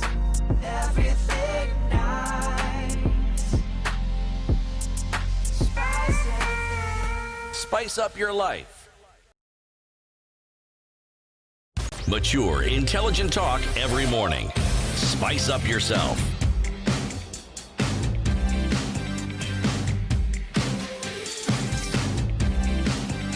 Mornings done right. 94.4 Spice All right, FM, so is there Nairobi. deep state in this country, or do you think that this is just a figment of people's imagination, or just picking up stories from around the world and trying to bandicate on our own situation here? Maybe there's no deep state here. Maybe, yeah, we see everything else happening there, but just because we want to also not be left behind, we import it. And we say that there's a deep state in the country. Is there a deep state in Kenya? Is there a group that determines what happens? A group that is so powerful that your vote doesn't count. That it will determine who becomes your governor, who becomes your president, how the government is going to run, how the government will structure its budget, how money will be spent. This is the question that we are asking this morning. We want to take your calls from 0719-012-600. John in Nyandarua. Good morning. Good morning. How are you? How's fine. everybody there? Very well. Fine, thank you. Yes. Yes, I'm also fine. I wanted to contribute on this thing about the deep state. Now, the deep state has always been there, and Mr. Ruto should not be complaining. He was part of that system during the Moi era when he was in YK92. And he ensured that Matiba never became president. He was in that grouping. Now, these groups exist all over the world. We have them in America. We have the Jesuit Society there. Jesuit Society, which decides who is going to be president in America. And they also control the Wall Street. So they are all over the world. And Kenya is no exception. So he should not complain. But John, just because somebody is in the opposition doesn't necessarily mean that they are part of this deep state. Yes, simply because somebody is in opposition. Just because somebody worked for a youth wing like YK92, does it necessarily mean that they were therefore in this deep state, that they got to that powerful position? Exactly. The YK92 was created to ensure that they block the opposition. And so this deep state thing that is there now is to ensure that whoever they don't want doesn't become president. That is the intention. Okay. Thank you very much for your call. Seth in Kisumu, good morning. Good morning, Eric. How are you? I'm good. And how is CT? Very well, thank you. The beautiful lady? I'm fine, thank you. Hey. Okay. You should see the effect. Get out of here, Eric. Okay, quickly, I just wanted to say, if you're saying there's no deep state in Kenya, then definitely, like you said in the morning, happy Youth Day to you. To be honest, that's something that has been there, and we know they make decisions for the state. It doesn't only affect Africa or Kenya. It's been all from Europe, West to the other places. Yeah. So But how far does this power stretch? Maybe that's what we'll ask. Zachary in Nakuru, good morning. Oh, hi guys. Hello. Hi, Zachary. How is everyone? Fine, Very thank well, you. thank you. The do now looks very, very, very presentable. I have seen the how the updates that you put. Okay. It looks good. It's International Youth Day. It's a compliment, sister. Thank you. Oh, thank you. Welcome. Now, let me tell you guys, deep state has been there since times of Jesus, yeah? And that is why Jesus surrounded himself with the 12 disciples, yeah?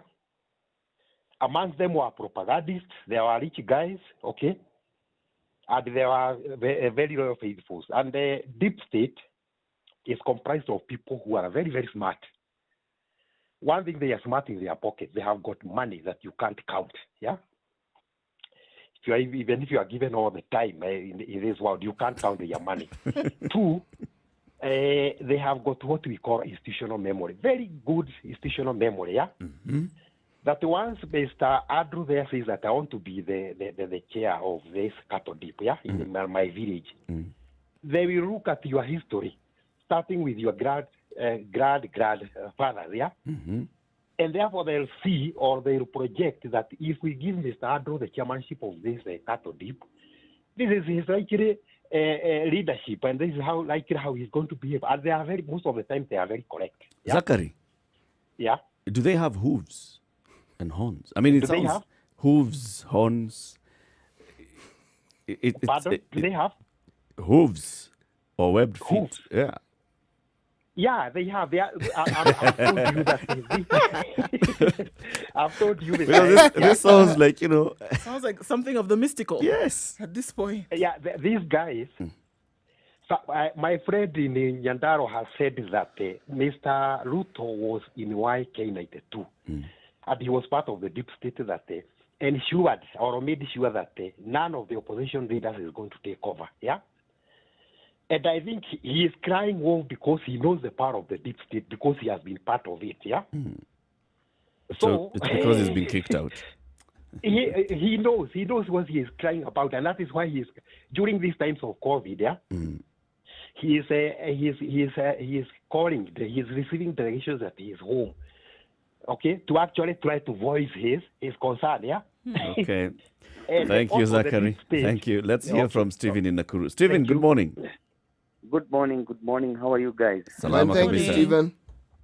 Okay. I will agree that there is a deep state. However, I'll just wish to paraphrase a question around 78 to 81, where the late president was coming into power. My question will be, where was the deep state? In the year 2000, 2002, when Kibaki was coming into power, we all understand that there was a choice. And however, where was the deep state in this? So I have no answer, but I'll just wish to just throw the spanner into the works. And thank you, guys. Thank you, Thank Stephen. you. Karaoke in Nakuru. Good morning. How are you guys? Are you all right? We're well. We are very well, thank you, Karaoke. How are you? I'm okay.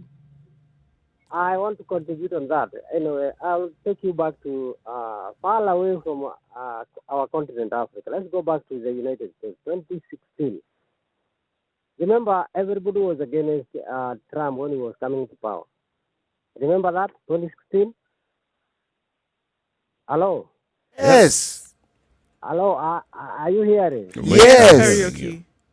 I'm just asking you guys. You remember 2016 when Trump was coming to power? Everybody, and especially the system, the American system, as you are referring to this deep state, everybody was against him, and even nobody expected him to take over. I remember one time Trump said, "If you use that system to get me out of this race, then American will be different again. It will be different completely from the confidence everybody has with the Americans." So the system was there, as you are saying. Did they do anything? Let's go back to 2013, when these two guys were coming to power, President Uhuru Kenyatta and the deputy president. The Americans trying to influence by saying, Choices of consequences. Choices has consequences. Remember that? Yes. Where was this system? Where was it? That's what The Ruto is American saying. influence- It was there. Yes, let me tell you something. Sometimes you talk as if there is no God anywhere in this world. You have confidence there is God in this world? How? Who can contest against God? If God decides, who can do anything? This So, time round, from where you sit, Karaoke, just to answer the question directly, is there or is there no deep state in Kenya? for me, for my understanding, I don't think there is something like that. All what I can understand, anybody who comes to power comes as a result of God's choice. That's what I know. So you're saying that God is the deep state?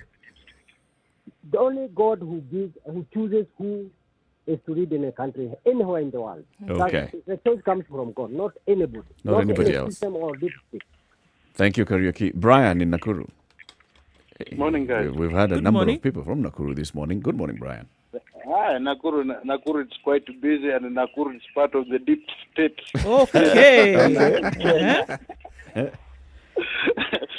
But then Nakuru is where Jubilee was formed. Nakuru was home of KANU. Nakuru has been a big player of part of the deep state thing. You know, after we got independence, we lost. Those people got into power. They put their guys. They start putting guys into their like Ministry of Lands. They put guys into there. So when we chased away the white guys, they took the title deeds from the white guys, and they remained with them. And the deep state apart includes in the death of Tom Mboya, Robert Ouko, Jim. They have killed Piogama Pinto. They have killed a lot of people, by the way. So they make sure we get what we want, and they push things the way we want it. In 2007, 2008. Brian, is this the same deep state that you're saying was there pre-independence through the first 2 decades of independence into Moi's government? Is it the same deep state, or have they been changing? No, it's the same. They were just growing and putting roots inside. Now it's a mature beast. It was a kid. Now, during Moi's time, it's when it was now growing, becoming a grandpa and maturing and taking root. Okay. So thing has been there. It's just people are just. I remember in 2007, 2008, electricity went off, and when it came back, Kibaki was on top. Deep step made sure the electricity went off. Hey. Yeah. Thank you, Brian. Okay. Jimmy Kimani in Malindi. Hello? Hello. Yes. Thank you for having me back. Thank you, Jimmy. I can say there are a lot of deep sticks. We don't have one deep stick, you know? You're saying dipstick? There is a lot of deep sticks in Kenya. Are you saying dipstick or deep state? Those deep, yes, the deep, the State. deep whatever that we're talking about. Okay. Yes. All right. Okay. What I'm trying to say is this, money. People are using this money as the main. You see, they have organized and prepared hunger for the people. They don't want to bring up agriculture as a sector. It's a plan. Because we know the moment they bring agriculture, everybody will have food. And when we have food, then you cannot control a nation where its people are not hungry. Second, look at 2007. The first ambassador, Rembaga, came and said, we don't recognize Kibaki as the president. And he had been constitutionally sworn in. And they clearly came and said, we don't recognize him. That was treason. You see, because we didn't see Kibaki again. So are you saying Ranneberger was deep state? Very big one. Why would he say that he does not recognize Kibaki as the president? When he has been elected. So Jimmy, he just has to been ask you, announced. how do you identify this deep? How do you identify somebody who's just talking? Like now, today, let's assume CT Muga just saying, you know what, this government is illegitimate. And somebody, how would you tell whether CT is deep state? Clearly, you will see by when there is protection. There is excess protection on one side. You will see that there is amnesty. That is not a normal amnesty, like when someone swears himself as the president. This kind of amnesty, you will clearly see that due to fail of following the law and the constitution of Kenya, we have led to a lot of very many mistakes that are being seen. But if only we would have followed the constitution and the law of the Republic of Kenya, we would not be talking about anything like BBI, like what, because everybody would have respected the law. But there is something that is not clear, and this is what we are talking about now. Yeah. It's The the deep main state. thing that we're talking about now. And there are a lot of issues which we can see physical and spiritual. So there are others which we can see them directly and others indirect. Thank you, So Jimmy. these indirect issues are the main ones that form the direct issues that we see. Asante, Jimmy. Thank you very much and have a good day in Malindi. Same to you. It's a situation room. Kenya's biggest conversation. Is there a deep state in this country? Is there no deep state? And if there is, then how do we identify these deep state? Now, remember, earlier this morning, we had a conversation with the PS for Interior and Citizen Services, Dr. Karanja Kibicho, and he was asked this question on deep state. When politicians wade in and we hear statements like deep state, then someone like myself who thinks they're fairly informed wonders, what on earth is this deep state? What does it do? Does it even exist? Because anything that could possibly go wrong seems to be channeled and blamed to this entity that isn't very clearly understood, called the deep state. Can you talk a little bit about this, please? There are very many things that we keep hearing and also wonder what they are. You see, when people don't understand something, they try to create explanations through mystery. Deep state is a term used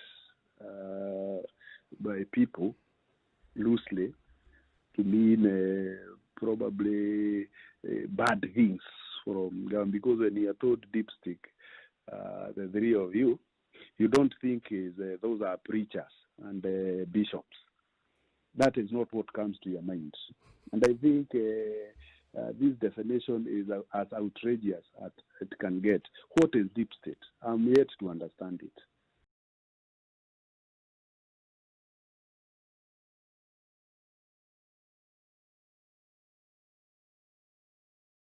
Sugar and spice and everything nice, everything nice. Spice FM.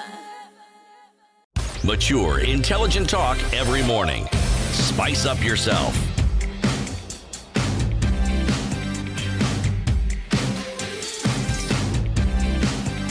Mornings done right. 94.4 Spice FM. Suggest that there exists a power outside the known power structure in government, then all these ominous suggestions and meanings and innuendos come in. What if what people are referring to as deep state is just the normal functions of government, but they call it deep state because they don't actually understand it? It's the failures of a bureaucracy, maybe, or the frustrating way in which a bureaucracy works. Or the way in which a bureaucracy works to the displeasure of its citizenry. But it isn't anything outside what already exists. What if it's just that? Because everything that we keep saying with regards to understanding or explaining deep state, it sounds to me like very much the functions of government. Yeah, it just sounds like a frustration and trying to explain why there's that frustration, but also at the same time avoiding to point a finger where it should be Well, perhaps pointed. it should be pointed. Yeah, because now we start saying, there's this mysterious power that ensures that we don't eat. There's a mysterious power that ensures that the police keep beating us and clobbering us every time they come to us. There's a mysterious power that ensures that The lights go every election, the lights go off. And yet, when you think about it, if you were to be honest, it isn't as though every day when we wake up, there are policemen waiting outside your door to beat you up. It's not true. No? No, it's not true. Kidding. And it isn't as though every time... Some days you're lucky, some days you're not. Yes, and it isn't even that. When there is mystery around the powers of government and the functions of government, then it leaves room for a lot of myths to take root. It allows people to really extend the powers of their imagination to whatever level that they want. But also maybe that also gives the people who are duty bearers an excuse. They can also pass on the blame. Say it wasn't me. And so or it isn't me. The people who run this bureaucracy really enjoy it when there's mystery in how the bureaucracy works, because you'll never be able to say that you're the one who dropped the ball. You'll always keep saying, it's a system. This is how the system works. The system is frustrating. The higher ups are the ones who are frustrating everything that we wanted to do. We really, really wanted to do this. And for that the gets country. very interesting when what someone you consider a higher up is telling you that there's That a higher up. That Yes. Can't even mention who. So you see, it lends credence to this very, very same thinking about the deep state. Because, you mean there's a higher up beyond the higher up? Okay. Because we gave this guy the responsibility, but he got in there and he found a higher up. And you're wondering, higher up? A very deep-rooted higher up. Deep-rooted. Deep-rooted. Higher up. The thing is, though, it could be that it's lending credence to something that... This is the same thing, that it could be that you're putting the blame on something else for all the failures that could have been made up until this point. And then presenting yourself as the option towards success. Let me ask the question. Did the Deputy President actually use the term deep state? Yes, he did. How many times? Once. In that statement? He said system, deep state. Yes. Okay. He did. So, there we have it. It exists. It exists. It does exist. Yes. You don't think this is him trying to just pass on the buck, or just a political maneuver here? And this is how it could also be translated. The Deputy President still wants to vie for the presidency in 2022. He says nothing is going to stop him. Right? He wants that. So to galvanize his support base, he's got to paint an enemy. That's what I'm saying. Those And in to paint opposition yourself as will the one always that talk will about this succeed. government failing. All right? So those who are in opposition will say, you see, this government has not been able to deliver this, and the other, and these are the failures of this government, so I'm going to be the savior. There you go. Now, if you're in government, you cannot go and say, this government, we failed and failed and failed. No, you have got to blame it on somebody else. Blame it on somebody else. I was being controlled by someone else. Yep. The state of things was being controlled by this invisible apparatus. And let me tell you, my presidency would be the one that will walk you through and away from the shackles of this particular Working system. together with you. You know what is God and the 190. You know what is what really he of said. interest? Huh?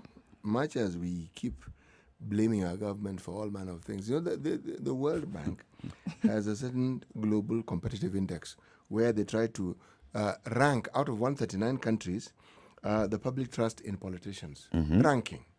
Okay? There's Ghana, there's Kenya, South Africa, and Nigeria. Okay?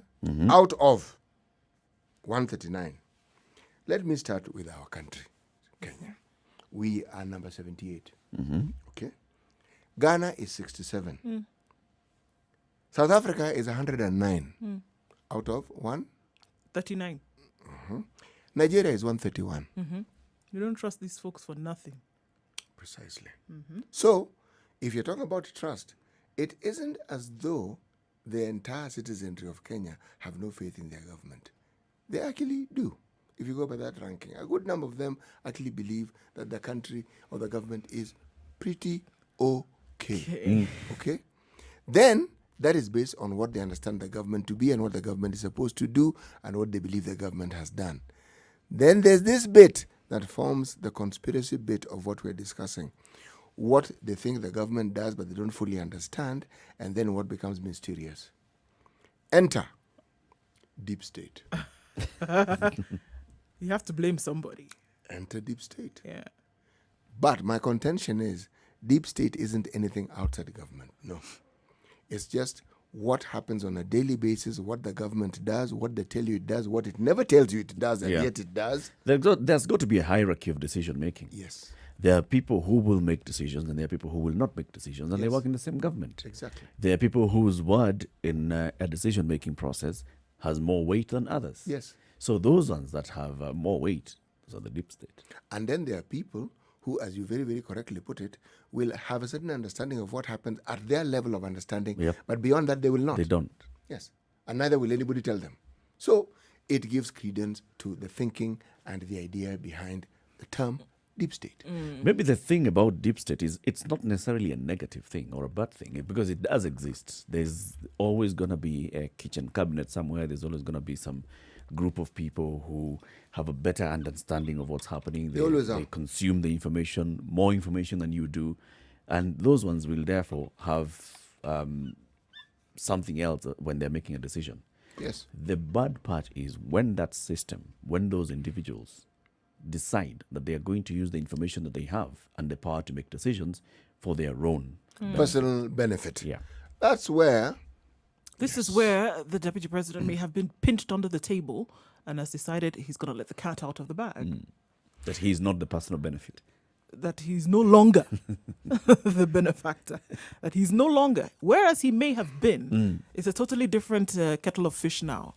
And is letting you know that we are not going to allow, in my presidency, should you give me the opportunity, we're not going to allow anybody. No. I'm just He's just saying that we are going to fight it. He says we are fighting it, but we are going forward not with this deep state and the system. We are going forward with God and Wananchi. That is what he said. And to win the election. To win the election. He has not made any commitment to win the election. To dismantling that big state once. No. He said they're going to fight it. Also of significance. Neither did he say that he didn't benefit from it before. No. But he has also laid ground for explaining whatever else happens. Yeah. And here I mean broadly, whatever else happens. Muwe mkijua ya kwamba niliwaambia. Coming to the end of the show. Thank you very much for tuning into the Situation Room today. But let's leave you with today's proverb.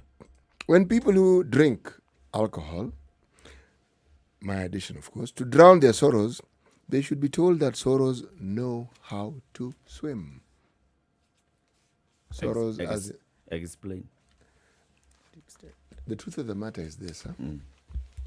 Problems do not go away simply because you have taken certain actions that you think are favorable. Problems by their nature we say an entity independent of whatever mechanisms you may have. And unless you face them head on, you will likely never arrive at a solution. You can't wish them away. No, you can't. You've got to confront them. Yes. Asante sana. Asante sana. Thank you very much for tuning into the Situation Room. Ndu, say goodbye.